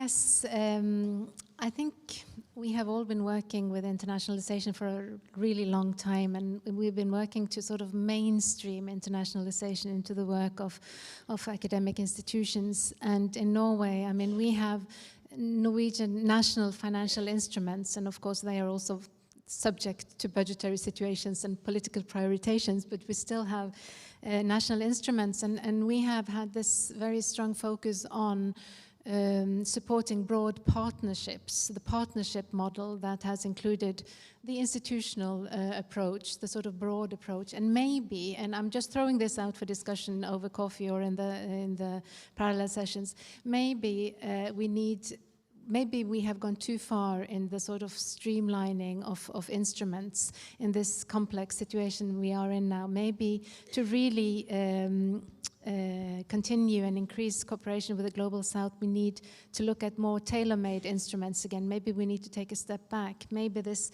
sort of large approach for broad institutional cooperation is getting well, it's not maybe, it is getting more difficult when we, just in view of the guidelines that we have been talking about. It's a much bigger job to do a proper vetting of an institutional level cooperation than a project level cooperation. So maybe we need to sort of rethink and diversify the instruments we have for cooperation with the Global South.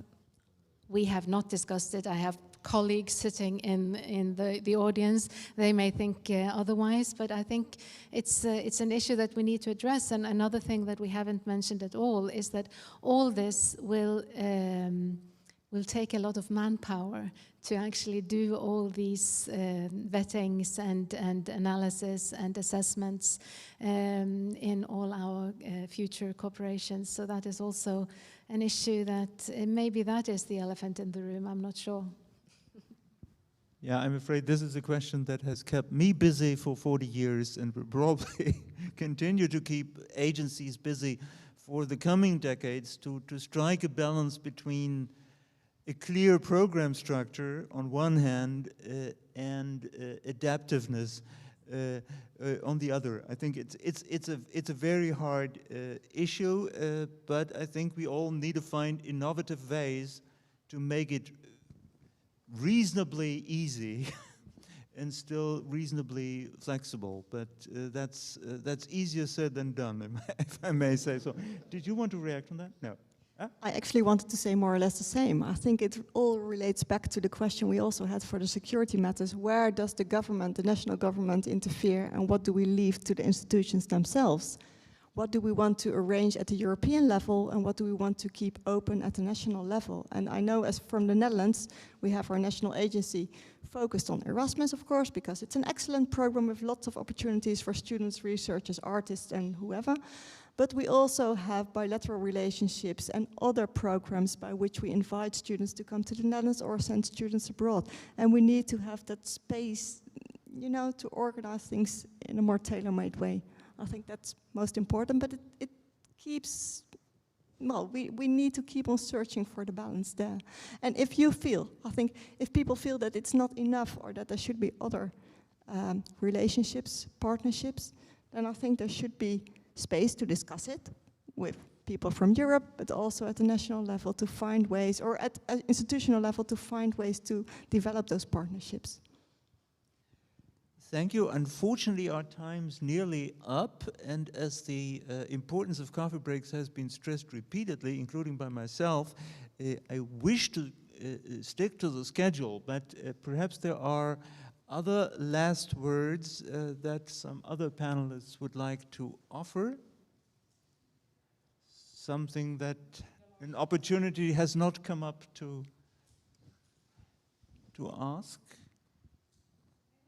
There is still a question from the audience, yeah. Hello, good afternoon. Mireia Canals Botines from the University of Vic, Central University of Catalonia. I have my two vice rectors there, so if I am allowed, I'm just giving a word. Well, my question is, are the new realities in global cooperation possible to present Erasmus programs, or even when they end? For instance,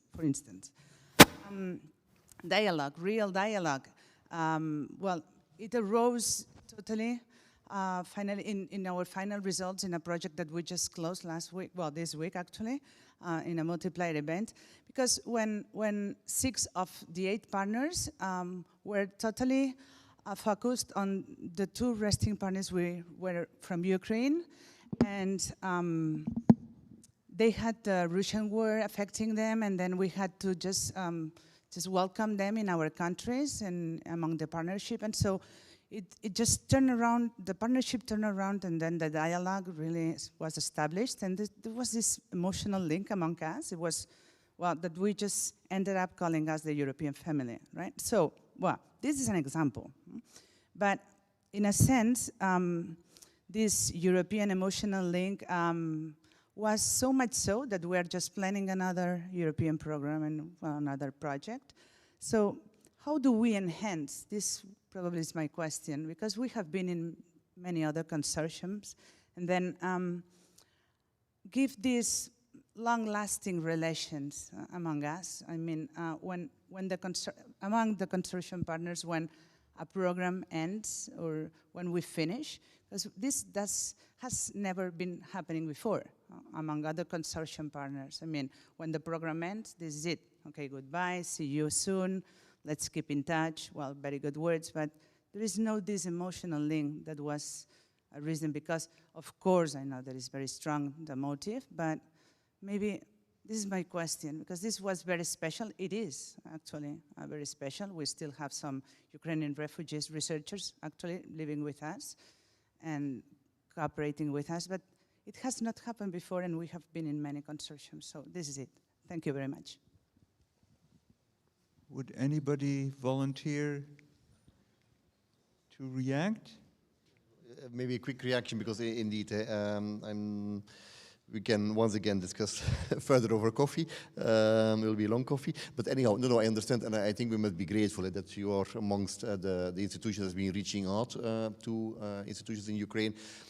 I must say personally, we have a Ukrainian trainee in my office. We deal with the Ukrainian National Erasmus Plus office on a daily basis. So I think I have a little bit of a sentiment what you mean with the emotional link. But let me say 2 things. In any case, whenever there is a project ending, we assume that there is a sustainability, that there is a legacy of the project, and that the dissemination can continue even after the end of the program, of the project, sorry. And secondly, what we have done, in one sentence, what we have done is quite remarkable in turning the Erasmus Plus program, focusing on possibilities for Ukraine. Another 100 million has been injected in 2023, specifically giving more opportunities for projects involving Ukrainian partners. So just to say that there will be many more opportunities also in the year to come to build further relations with partners in Ukraine. As is very obvious, today is a college to government meeting in somewhere in Ukraine where 16 commissioners are actually in Ukraine now discussing with the Ukrainian government. Tomorrow there will be the EU-Ukraine summit attended by both Ursula von der Leyen and Charles Michel and Zelensky, of course. So it is obvious that relations will intensify. That might not be immediate, but the perspective of membership is there. So we'll have to also continue to sustain our efforts through Erasmus Plus to give more opportunities for projects involving partners in Ukraine. Thank you. Thank you so much, Filip. Thank you to all of our panelists and to the audience, and particularly those who asked questions and offered comments. When I look at my notes, I see that we have covered much more of the ground than I had expected before, so that's already a good start, I hope, and I wish all of us a good continuation, and first of all, a good coffee break. Thanks to all of you.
So I'd kindly like to ask everyone to return to your seats.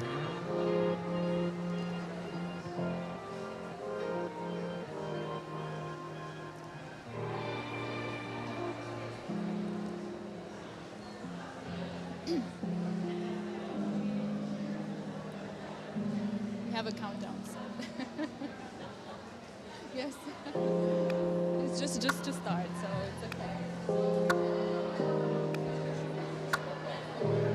It's like really.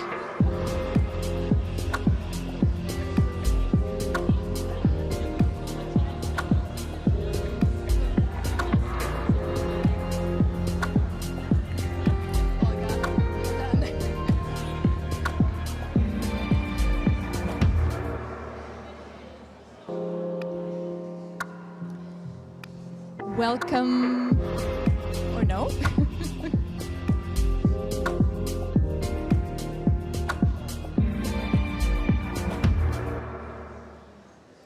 So, welcome back from the coffee break. You seem to have enjoyed it fully. We hope our online participants have enjoyed their break as well, though I can imagine not as much as those of you here on site did. As we're getting some help with a mic, yeah? Okay, it's getting louder, yeah? So we're getting there, yeah? Is it better? Yeah, oh yeah, it's the heating. Yeah, all right, it's gonna turn down. Voila, so welcome again to the second panel in today's program on the topic of global cooperation in practice.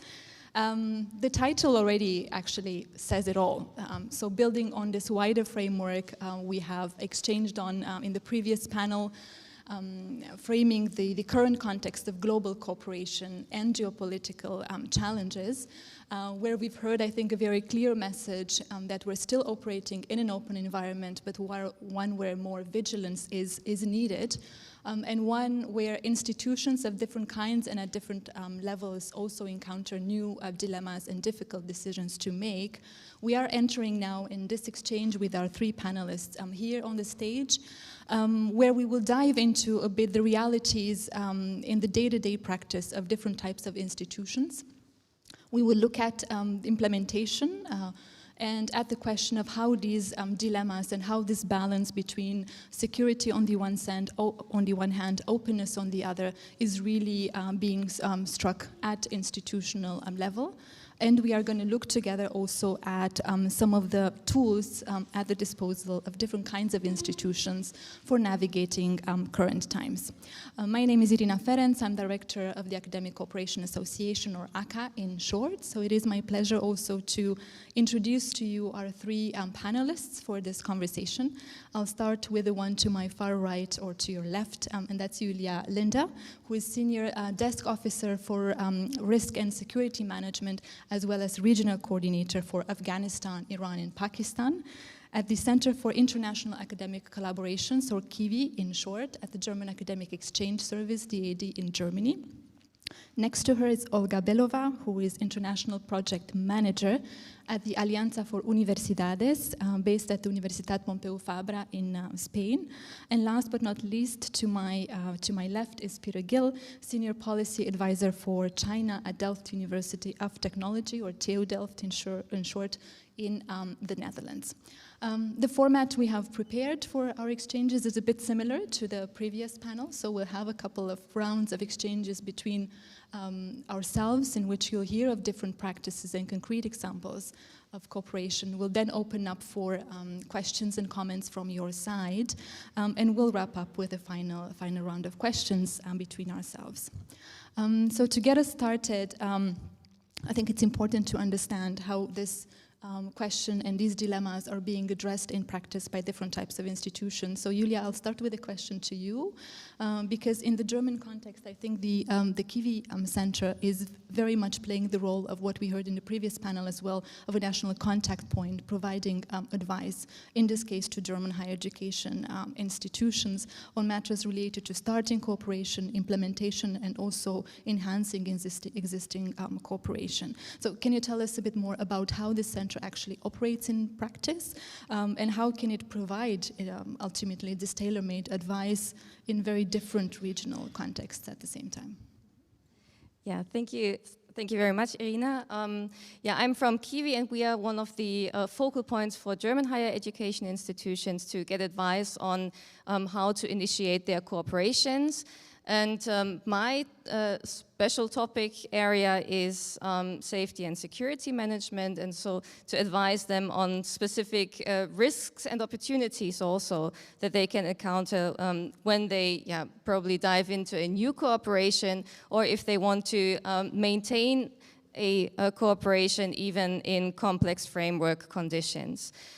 We do have also different topics at Kiwi, but I think that's one of the main topics today, also in continuing the first panel that we had. So we work, well, we are a subunit of the DAAD, so we are quite autonomous from the ministries, which is probably a different approach from some of the panelists that we heard before. At Kiwi, we have, for example, also published a guide to navigate within complex framework conditions, the Kiwi Compass, and we also work there with sensitization questions for internationalization actors on how to, probably approach a new cooperation. Our main point of interest is to inform internationalization actors at the higher education institutions themselves, how to balance their cooperations and how to make informed decisions. So Kiwi is not there to make decisions for the higher education institutions, but to sensitize them as best as we can and to inform them as best as we can on the complex framework conditions. And how does this work on practice? So we do have it's called a ticket system. It's basically an email system. Universities can contact us quite directly via a hotline, via email, and then basically we start with an initiation interview probably. We contact them and we talk to them and we ask them, what are your concerns at the moment? So then at this point, we want to figure out at what stage of cooperations are they in, what challenges are they facing, and how can we then further advise them on what actions would probably have which consequences, and what are their interests within these cooperations, and what are basically the benefits that they see themselves and that they want to maintain. So this would be the starting point, a one-on-one conversation, and then if we dig in deeper, or probably I can give a couple of examples. So the questions that we get from higher education institutions, they differ quite widely. There are some which really want just a basic sensitization of what to look out for, because they are not yet in a concrete designing process of engaging in a new cooperation. But there are also very tricky questions of cooperations that have already been going on for 3 or 5 or 7 years, and now the framework conditions change, and they want to discuss with us what would be next steps in either maintaining this cooperation, or sometimes if the framework conditions are that bad and there are not that many benefits getting out of this cooperation, also how to advise them on how to terminate a cooperation in a very diplomatic sense. So we do advise them on quite different aspects, and I just want to mention the 6 criteria of the Kiwi Compass that in my area we mainly focus on. So we really want to inform the internationalization actors on what the framework conditions of the partner side is. So we gather a team of regional experts from our worldwide network at DAD. That is one of our great assets that we can really get the knowledge out of the worldwide network, and we engage with other internationalization experts, and then we inform the higher education institution in question about the security situation in place, about the wider political imperatives that there are on the partner side, on the constitutional and socio-political framework. And then based on these informations, we look at opportunities and risks associated with the given academic systems. And then we go on an institutional level and talk about performance and fit of the academic partner institution, and also on integration into institutional strategies. So we really dig in deep on what the partner side or what the framework conditions of the partner side is, and then we exchange everything that we know, and we take on the questions from the higher education institution, and that's basically the day-to-day business. And probably to second what has been said in the panel before, it's all a very case-by-case thing, no one size fits all, and these guidance and advisory sessions really take a lot of work, but I think it's worth it because also our goal is to maintain cooperations even in very volatile and complex framework conditions. Julia, an immediate question comes to mind actually, because in the previous panel we talked about resources. I think it was Gro, the one that raised the question of resources. So can you tell us a bit about the center, you know, a bit more details? What are the resources available? How is it structured? Yeah, absolutely. I think you also raised the question with the resources, and I felt that I think we have quite like-minded in this respect, because what I gathered from the first panel was that I asked myself, okay, who actually comes to these advisory sessions with me? Who actually asks the questions? And so far, it's usually international offices, sometimes the management level, science and academic cooperation managers, but I'm very rarely talking with scientists and academics that work on the content-based level. So of course the international, persons from international offices who talk to me in these sessions, they also say, well, we need tools on how to further engage the content-related academic level. And that is also a point of, that we wanted to get to resources, right? So at some point, this is also an aspect of resources. And the link that I wanted to make was, I believe that's what I take from the first panel, and what I've been also thinking about is whether this is a next bubble that we are putting up. Internationalization actors, we are all very aware and on what aspects to sensitize people on. But do we really get to implement all of these awareness factors through all the tiers at the university or a higher education institution level? And I think that needs the allocation of resources, of capacities, of persons to transfer in there, and not to just build up more over-bureaucratization and more requirements on the same people. It's fascinating to hear who actually turns to you for advice, and I think it's counterintuitive to, at least to me. I think it was interesting also to hear how DAD is, of course, I think the organization in our field with the widest worldwide network, to understand how you mobilize these resources as well to provide this advice. We're going to come back to you, I think, with more questions later on. But Peter, now to get a bit to the institutional side and institutional realities. In the previous panel, we've heard a lot about the Dutch approach to knowledge security. Dorina has told us quite a bit about it, but we've heard it's also served as an inspiration for other countries. In the Dutch context, TU Delft is one of the institutions that has at the moment a policy on knowledge security, and very much a clear approach towards China in particular. So my first question to you would be, how was this developed and why? And was this a China-driven development? Because we've also heard this comment in the previous panel of this country-agnostic approach. No, thank you, Irina. Thank you also for the invite, for allowing Delft University of Technology to explain what we are doing. And as Dorina here mentioned, we have the Nationale Leidraad Kennisveiligheid, the Knowledge Security Guidelines in the Netherlands. Now let me zoom a bit back on what we are doing at Delft. The first thing we did with China, and I came in as a China policy advisor. That is one of the two things which I do.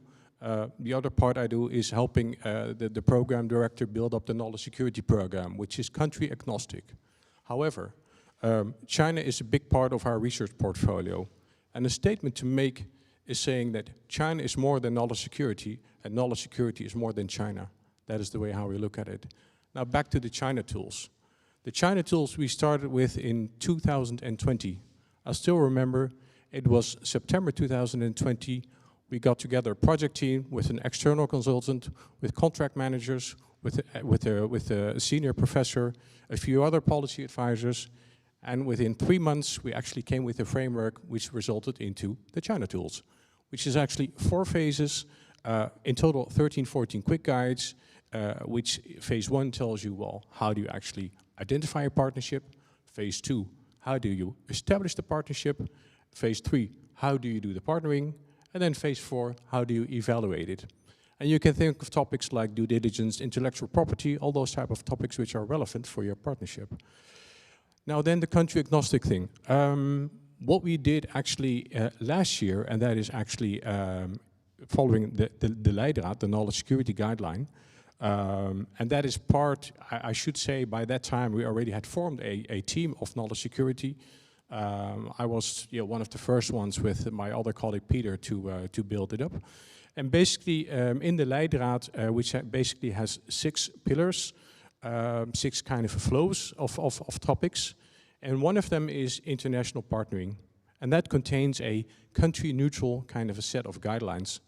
Then what we did is we actually got together with a bunch of universities, which actually was Twente, Radboud, Utrecht and Groningen, and then actually with what we discussed is, well, how shall we approach this? How shall we come to a country-neutral set? And we said, well, let's just use the Delft basis and actually strip the word Delft off, strip the word China off, and make it country neutral. So that is basically what we did. Now the interesting thing is, what countries? How do you actually cope with countries? We came to 3 categories: a kind of high risk, which is basically EU sanctions list or arms embargo. We came to on the other end, the low risk, our own EU, and then the middle category. Now, the interesting thing is, where do you think the USA is in? We put it in the middle category. And why? And it was really good this week to get some confirmation from Innovation Counselor, our Dutch Innovation Counselor in the US. A key reason is that the US has extraterritorial export control law. So if you are using USA technology in your, or basically technology or knowledge in your, at your institution, then you may have to comply even with USA regulations. However, that was the framework. What we have done now is it's now in the last phase of completion. It's now with UNL. So UNL, the overarching kind of organization of universities, is now actually coordinating the last bits. So that's placed for rollout. So that's what I can share, Irina. Yes, and I think interesting point, because we kind of started discussing this concept of like-minded partners. Interesting example of a placement of a partner in maybe a different category than we had imagined starting this this conversation. 6 also seems to be the lucky number or the right number of principles to apply. I take it you have that in common. We'll come back more to the practice and day-to-day implementation of the policy. In closing the first round, Olga, I want to turn to you, because you also come in our panel with a different kind of example, because these different policies apply for different kinds of collaboration, and particularly you're active in international credit mobility, which I'm sure is one of the tools and funding lines within the Erasmus Plus program that resonates with many of the colleagues here in the audience. And your institution, as well as the Alliance of Universities for which you work, has intense collaboration with countries like Russia and Iran, and has obviously been challenged to a certain extent by the recent tensions with these countries and development. So how much of this collaboration through ICM could be safeguarded, and how exactly? Well, yes. First of all, let me say a few words about what Alliance of 4 Universities is. It's a consortium of 4 public Spanish universities, 2 of them based in Madrid, which are Autonomous University of Madrid and University of Charles III in Madrid, in Spanish Carlos III. And 2 of them are in Barcelona, Autonomous University of Barcelona and University of Pompeu Fabra. So through one of the objectives of the consortium, which has been in place since 2010, way before the international credit mobility started, one of the objectives was to jointly internationalize in places where going on its own would be difficult for each university, simply because traditionally they had little presence in these regions. And we are talking places like Iran, Russia, Southeast Asia, India, and also Sub-Saharan Africa recently. So I look after the International Credit Mobility Program that is run by the 4 universities through the Alliance jointly, in addition to their own international credit mobility programs in other regions. And we've had very active cooperation with Russia since 2015 and with Iran since 2017, just when it was allowed to participate in European programs. And yes, of course, our work has been directly impacted by the recent developments. With the beginning of the war in Ukraine, we had to stop outgoing mobility. It was a common decision without any doubt, because we couldn't expose any member of the community, whether staff or students, to any risks, however minimal they could be. But at the same time, we didn't want to cut off the links altogether, so we continued the incoming mobility.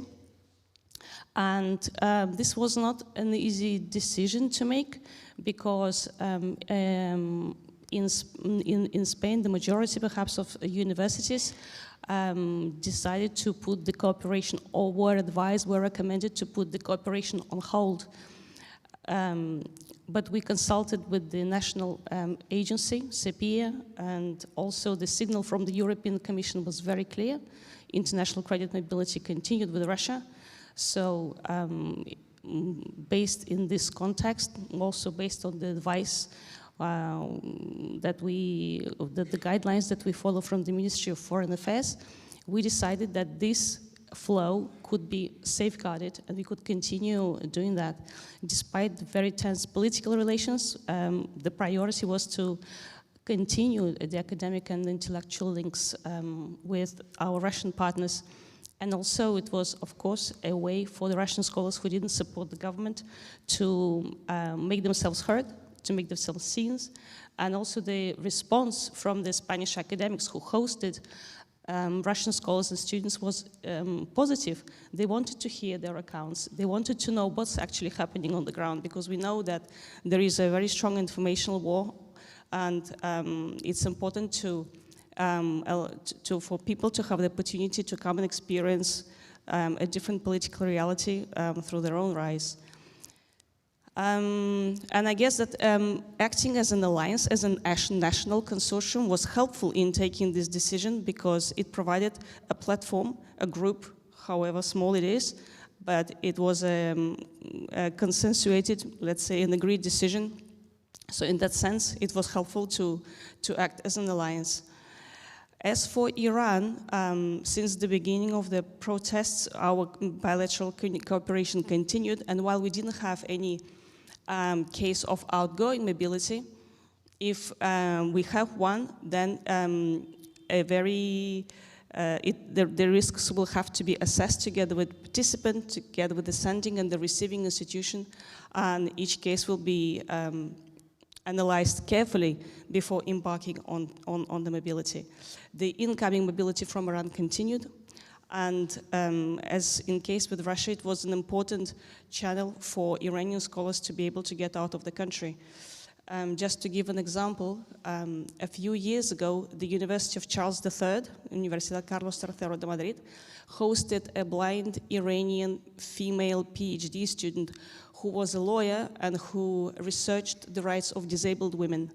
So when the crackdown on opposition started, she contacted her Western colleagues, including the Spanish Alliance, asking for a possibility to leave the country. And luckily, eventually she was offered a research contract by her colleagues in Geneva. But it just was a very clear case of how education projects, cooperation projects that are run by universities provide an important exit for Iranian scholars or for scholars from other countries. Thank you. And I think it's a fascinating example as well from working with the two countries. And that leads us, I think, very much to what we wanted to address next, and that is to go even deeper with some concrete examples of cooperation and some concrete examples that you've perhaps encountered in your work already, where these dilemmas are actually faced on a day-to-day basis on striking the balance between openness and risk assessment at the same time. So can you give us some further examples of the kind of issues that reach you actually and you have to address with the policies and tools you have? Would you like to continue, Olga? Yeah. Yes. Well, the practical problems are all what we all, I guess, encounter on our everyday work, especially those who have, like in our case, run international credit mobility with countries that could be risk countries. So in our practice, for example, banking sanctions have always been a major obstacle for Iranian scholars and now Russian scholars and students as well. They find it very difficult to buy, for example, an insurance from a European provider or to book accommodation. Once they're here, Iranians have to be paid by checks, and they cannot open a bank account, and even if they have the checks, the banks will often refuse to deal with them because they just are worried of serving an Iranian national that is on the blacklist. And in case of Russian students, even if they do manage to open a bank account, it would often be blocked for additional checks. So in the meantime, the student who has come for the whole semester cannot get the money and go cashless. So banking is a big issue. Another one is, and we try to help the students by being in touch with the embassies, facilitate as much as possible their visa applications, to be in touch with the banks, provide support in terms of accommodation, perhaps contacting the student residents and seeing what can be done, if this can be paid on arrival and so on. Another practical difficulty is that, for example, now travel from Russia takes a lot longer, it's more expensive, and we decided to, let's say, mitigate the difficulty posed by that by offering extended stays to staff who would normally come for a week. We see if they can be hosted, for example, for a longer period, and also for students, especially PhD students. And that means that few participants will take part in the program, but also that means that the investment of effort, time, energy that went into organizing this mobility will justify it. The signing of agreements, especially with Russia, has been also a big, let's say, there's been a big change because, as you may know, now all agreements that are signed by the Russian universities have to get the approval of the Ministry of Education. And that takes a lot of time, and they don't know if it will get approved finally.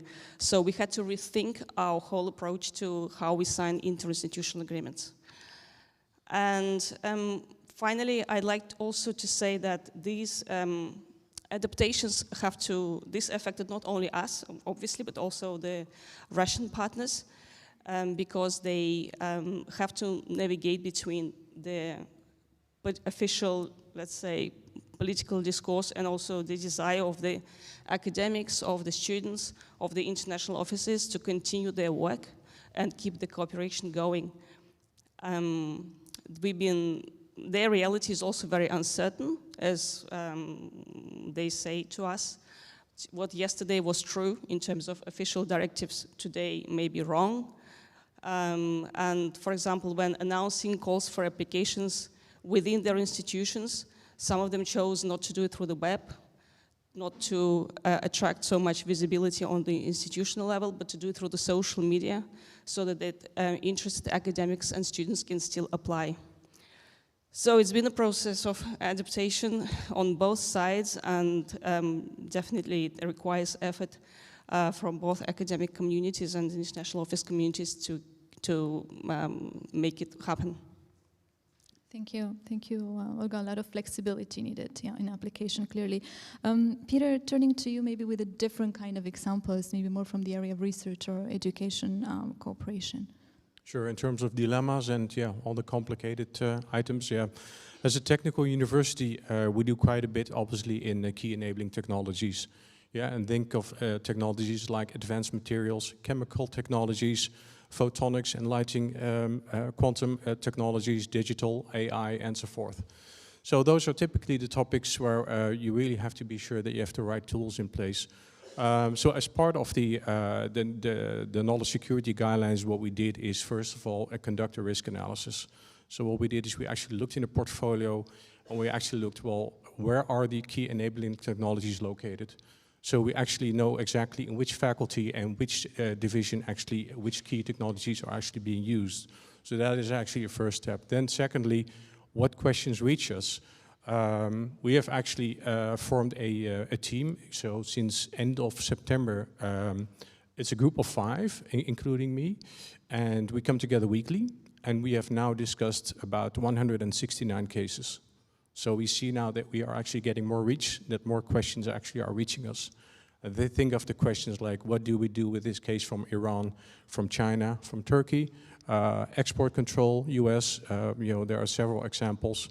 And then actually, we actually use the tools we have and we build up experience to really come to a kind of an advice. Something interesting to mention also is that we have developed, and that is where this 5-month exercise has helped us with that, a guidelines for knowledge security.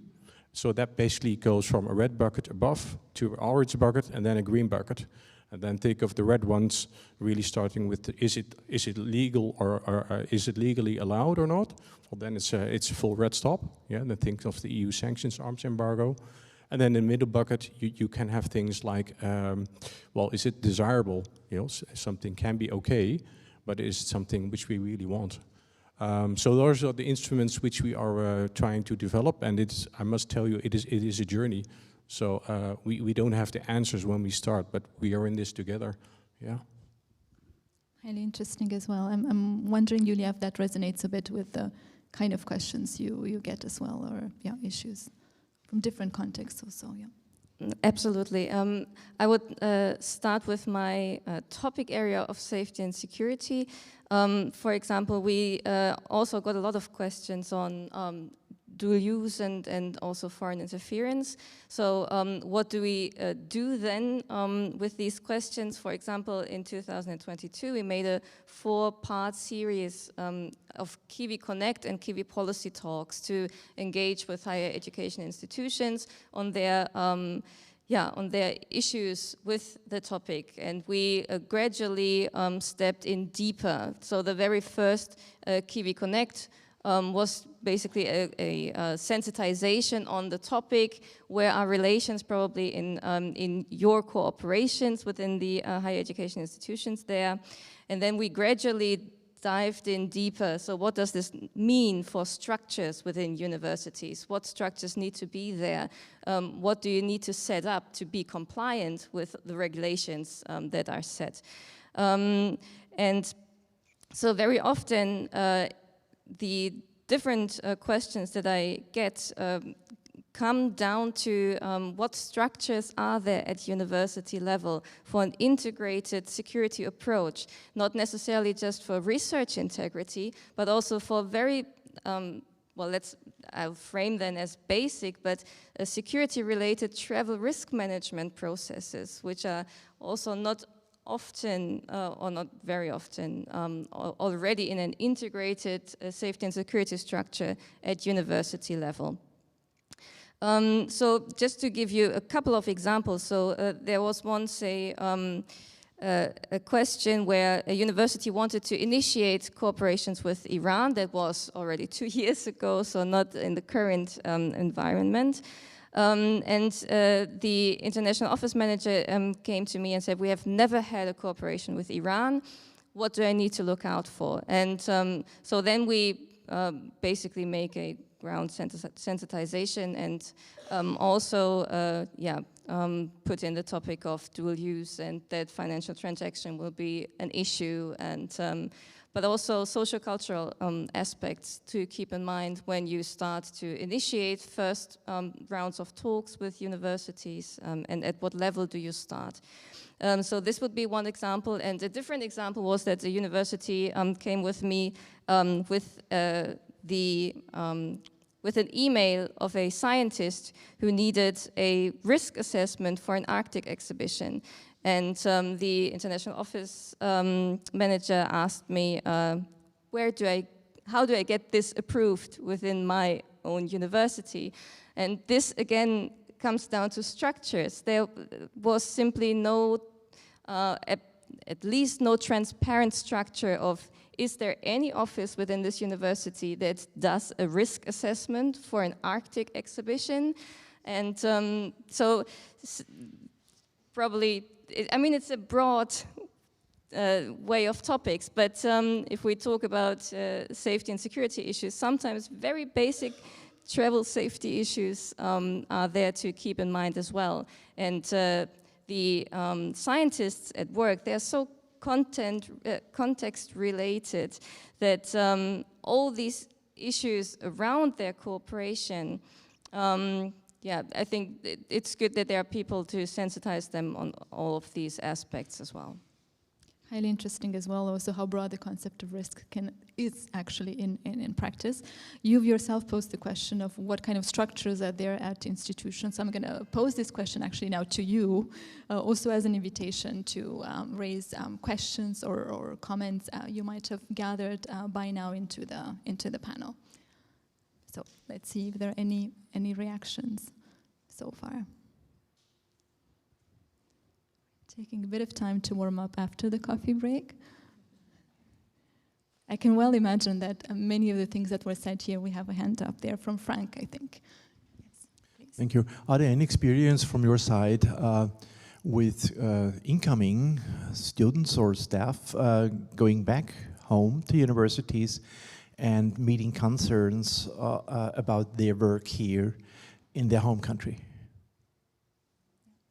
Is the question clear? Yeah. So I don't know, Olga, maybe it's more of a question to you also, if we apply it to the Russian students. Or, yeah, Julia, you want to respond? I can. I just had to think for a minute of different contexts where this applies, but within my regional coordinating position, so Afghanistan would be one example where this is a very apparent issue, and. Well, with Iran, I think it's too soon to say, but it's definitely a scholars at risk situation. But for Afghanistan, it's very apparent. So people that have been funded, that have been for long term within German-Afghan corporations, for example, have been a special target for the Taliban. But DAD and the Federal Foreign Ministry has reacted quite well.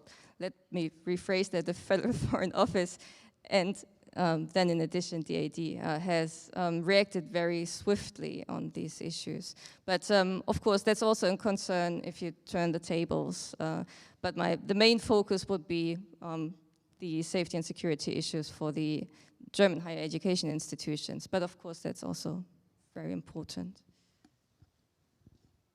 Well, on the topic of what happens to the students or staff who go back after the mobility in a Western country, in Iran, we didn't have a case since September of someone going back. We've had one incoming mobility, which is still continuing in Spain. And in terms of Russia, yes, we did have a few students that came before the war. One came just literally during the beginning, in the very first days of the start of the conflict, and there was also one member of staff that came literally as well during the very first days. So the member of staff who came, everyone was in shock at that time, and you could see that person was also in shock. So it was actually quite on just human level, you know, quite an experience to talk to somebody who managed to get out because he didn't think he would be able to. And then after staying in Spain for a week, he went to Geneva to look for, or somewhere in Switzerland, to look for a possibility to continue somehow to stay there. So I don't have detailed information about every single participant, but yes, in terms of male students, there is obviously concern of them going back. And from what I know, they try to not to. So it's a difficult situation. We cannot do much because it's an international credit mobility. They are supposed to go back, and there isn't an explicit, let's say, request to stay. We haven't dealt with that. So what we hear is more just being in touch after a while and then seeing what happens. Thank you. Let's see. Yeah, we have another question here, Bernd in the front. Yeah. I have a question to Julia Linda. You said that in your admirable initiative, you're mainly in contact with the international offices. Now, I understand that because you cannot be in touch with the tens of thousands of academic staff for reasons of resources, but also, but how then does it trickle down to the faculty? I don't mean academic unit, but really the academic staff. I'm asking that because I'm German. I have worked at some German higher education institutions. In some cases, the international office was just seen not having political weight, but being a sheer implementation unit, so to speak, a technical assistance type of unit. And in others, they were heavyweights to whom academics listened. But so how do you try to reach out to these? Do you hope that the international offices will turn to their academic staff and hope that these are listening? Yeah, thank you very much for that question and also for that input, I think, because I don't have the perfect answer just yet. But what we have done was that when international offices were within these advisory sessions, and they mentioned that as a problem as well. Sometimes they invite me to different settings within their universities, so that they, well, some of them said it's, I think it's like a proverb, the prophet in his or her own land, not heard, yeah, okay. And so they said, well, we need you to come and to say the same things that you said to us, again, to the academic staff. And then we probably that's one way of bridging this gap. So what I've done, I went to brown bag lunches at different institutions where, or at clinics, for example, where I've also advised on security-related issues within the data transfer aspects. And so there are some innovative and creative ways on how to also reach academia, but it's not necessarily only an aspect of outreach and reaching the academic staff. I think it's also a way of not to lose the academic staff within these many regulations that there are, because everything that is coming on top is basically coming on top of their core interest and their core area. So they are scientists and they understand themselves as scientists, and So I think one of the approaches that has been talked about within a peer-to-peer exchange, so that's also what we try to facilitate at Kiwi, getting best practice examples and try to disseminate those. And one of the examples that we got from one university was that you basically need partners in, not partners in crime, but you need to partner up. You need to find one academic who wants to volunteer as a key account manager, probably for security-related issues, probably for dual use, for example. So one example that there was that the international office wanted to, or did engage with the head of the department, and they basically went through these gigantic appendices and lists of dual-use goods, just to give the head of the department an understanding of these are all potential red flags, just so that you've once heard of this issue. And so basically partnering up with one person who ideally will work within this trickle-down process of awareness raising.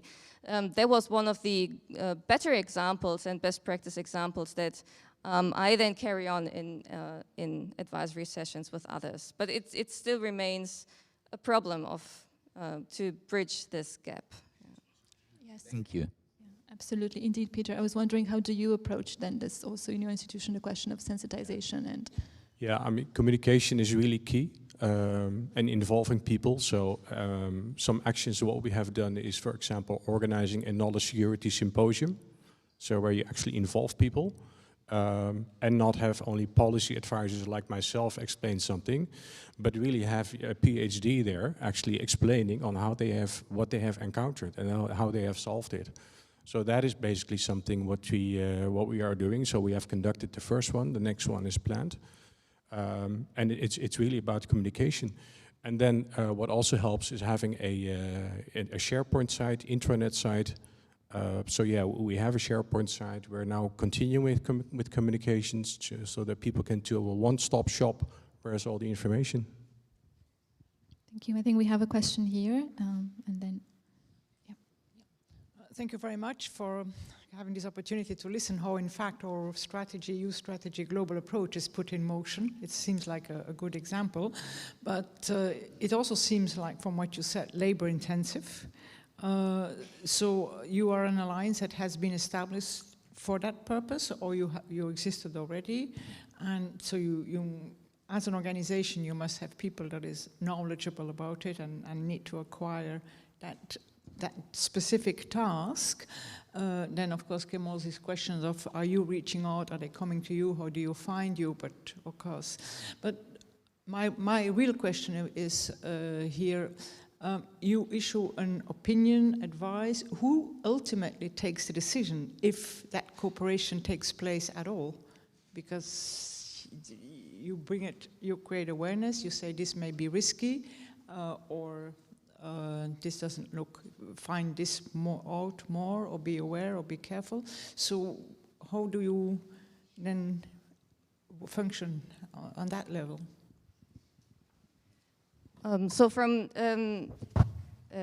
my experience, the advice that I give is usually to international offices, and I advise them, or I tell them that all this information is for them to make an informed decision, and it's on the university's part to then decide whether they want to maintain or continue or adjust their cooperations. So it's yeah, I think it's the unit is still quite new, so I'm trying to follow up with the people that I've talked to half a year later or a year later to ask them, so what was the outcome of our engagement in this case? How did you approach this issue, and what was the final decision? So I think with I cannot really say how many or in how many cases the advice has been taken up, and what cooperations have been designed and taken up in this account. And considering that I'm working on Iran, Afghanistan, and Pakistan, with Iran and Afghanistan, it's quite difficult at the moment to engage in new cooperations. Yeah. But I think that's one of the aspects of documentation and monitoring for us at Kiwi, to really know, does this help the universities? Do they take up the advice, or do they feel informed? And the replies that we got is that they do feel informed, they do feel that this advice is helpful, they do feel that this navigation is helpful, but as has been said before also, they would still prefer strict guidelines where they could just check, okay, we do this, check, no, we can't. But I mean, that's not up to us to make up these guidelines, and basically we are opposed to these guidelines from a ministerial level. Yeah. For closing, I'd like us to turn a bit the discussion around, because I feel quite often when we discuss this topic of knowledge security, we inherently, and I think understandably, focus primarily on the risks of this of collaboration that have, I think, to an extent increased. So the final question to you in closing would be about this dichotomy between opportunity management on the one hand and risk assessment or risk management on the other hand, and how that applies and does it apply differently to education and research related cooperation, and how do you see that evolving based on the context we are having now? Olga, could we start with you? Very briefly, we have just a few moments. In case of the Alliance of 4 Universities, it's more about risk management, because simply of the situation that we have in Russia and Iran, it's more about constant monitoring of the developments, both on the institutional level, see what the other universities are doing, see what policy advice there is from the national agency, obviously from the European Commission, what are the guidelines of the Ministry of Foreign Education, the embassies, and obviously the feedback from the partner universities. And assessing the risks for the participants, that's a major part. Identifying them and seeing how you respond, whether you decide to completely avoid risk altogether, like we did in the case of outgoing mobility, or whether you decide that some risk is acceptable because the benefits outweigh the possible, let's say, problems, and you opt for risk sharing, which in case of incoming mobility, it's shared between the participant, the sending and the receiving institution. And but that's with the relation to participants. There is another aspect of it, is the project management, because we receive funds and we are responsible for implementing them. There is a commitment to implement those funds. So in case of the alliance, because the project is shared by the 4 universities, there is an aspect of risk sharing between the 4. It's not one institution bearing the weight of responsibility. There is a, let's say, backup option. There is a group that is supportive and it is in the same boat as you. So in that sense, it's been helpful to manage the ICM with, let's say, risk countries as an alliance. Thank you. Julia, same question to you. Yeah, I think the level of awareness has risen, and I believe that these risk assessments are going to be implemented on a day-to-day basis at some point at universities. I think we cannot step back from this risk assessment in general. But you mentioned is there a difference between education-oriented corporations and research corporations? And I believe with research corporations, the risk assessment seems to be even more apparent. But I don't see that there are too many differences in the approach of those different kinds of corporations. I believe, if this is also a closing remark from my point, I think it would be interesting, and I will follow this discourse intensely, I think this year and probably the years ahead, whether we are going into a direction where the universities can continue to see themselves as purely scientific units or whether they are pushed into a politicization within these framework conditions where they can not really step back from being also a political actor within the wider security architecture. So I think that's an interesting discussion to follow, and I believe risk assessment is therefore on the table from now on. Thank you. It's an interesting point brought up to the discussion. I witnessed a debate not long ago on that topic with academics that were very much against the politicization of universities. I feel that that deserves a full day discussion in its own right. So Peter, I will turn to you without concluding on that question. How do you perceive dichotomies? Yes, I'll try to keep it brief, although as an engineer working at a technical university, I'd like to give 2 numbers. And that is outside of Belgium and the Netherlands, there's quite a talent pool.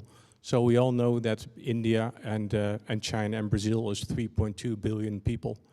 But if we look at the range of people from 15 to 24, there's maybe 400 million. So there's more young people in those countries than the whole of the EU. So there's a few Einsteins walking around there. Secondly, China has actually, I think, sent more than 6 million people, depends on the source, to go to study abroad. So the whole country of Denmark. That's just the numbers. Now on to your question. Basically, if we look at the risks and opportunities, I've explained already on the risks, but let me zoom into the dimensions of education and research. So if we look at that into 4 quadrants, risk education, bachelor's limited in the sense that it's more open. Bachelor's, masters, can be sensitive, so there we start to look in the knowledge security team already. Some master's topics tend to be more towards the research side. Then if we look into the risk on the research, yeah, certainly there's the risk management tools which are really required. Certainly think of the scholarships which are funded by abroad when what is the agenda, who pays, what do they want. Then if we look at the opportunities, a kind of a question mark is, what is an opportunity maybe for us here in Europe to go abroad more and learn more about other cultures? I mean, how many people actually read or speak Chinese and know what's happening there? So there's really room for improvement there, I'd say. And then opportunity on the research side. Well, if you look into the global approach to research and innovation of May 2021, I think it does mention actually climate action, circular economy, food and agriculture, biodiverse protection, so those type of themes. And that is basically where there are opportunities, where I guess Tania mentioned the word global, where we have global challenges and where there is room to really look for the right opportunities, but within the right conditions. Thank you very much. Well, we've reached the end of our session, and I want to thank you for your inputs, because I think we've managed to make the topic a bit more concrete and show exactly in practice how these dilemmas are addressed. I think we can conclude from this also in wrapping up what Gro was, I think, saying in the previous panel, that there's still possible to increase collaboration, even in a paradigm where we have to be more vigilant, perhaps, and assess the risks and opportunities more systematically. So thank you very much for your inputs. We're now having about 10 minutes to transition to the parallel sessions, where we look in another way at the realities of cooperation or the regional approach. The parallel session on the Eastern Partnership will take place in this room, so those that have signed up for it can stay on site. The other 2 sessions are taking place 1 floor down. So yes, see you there. Thank you.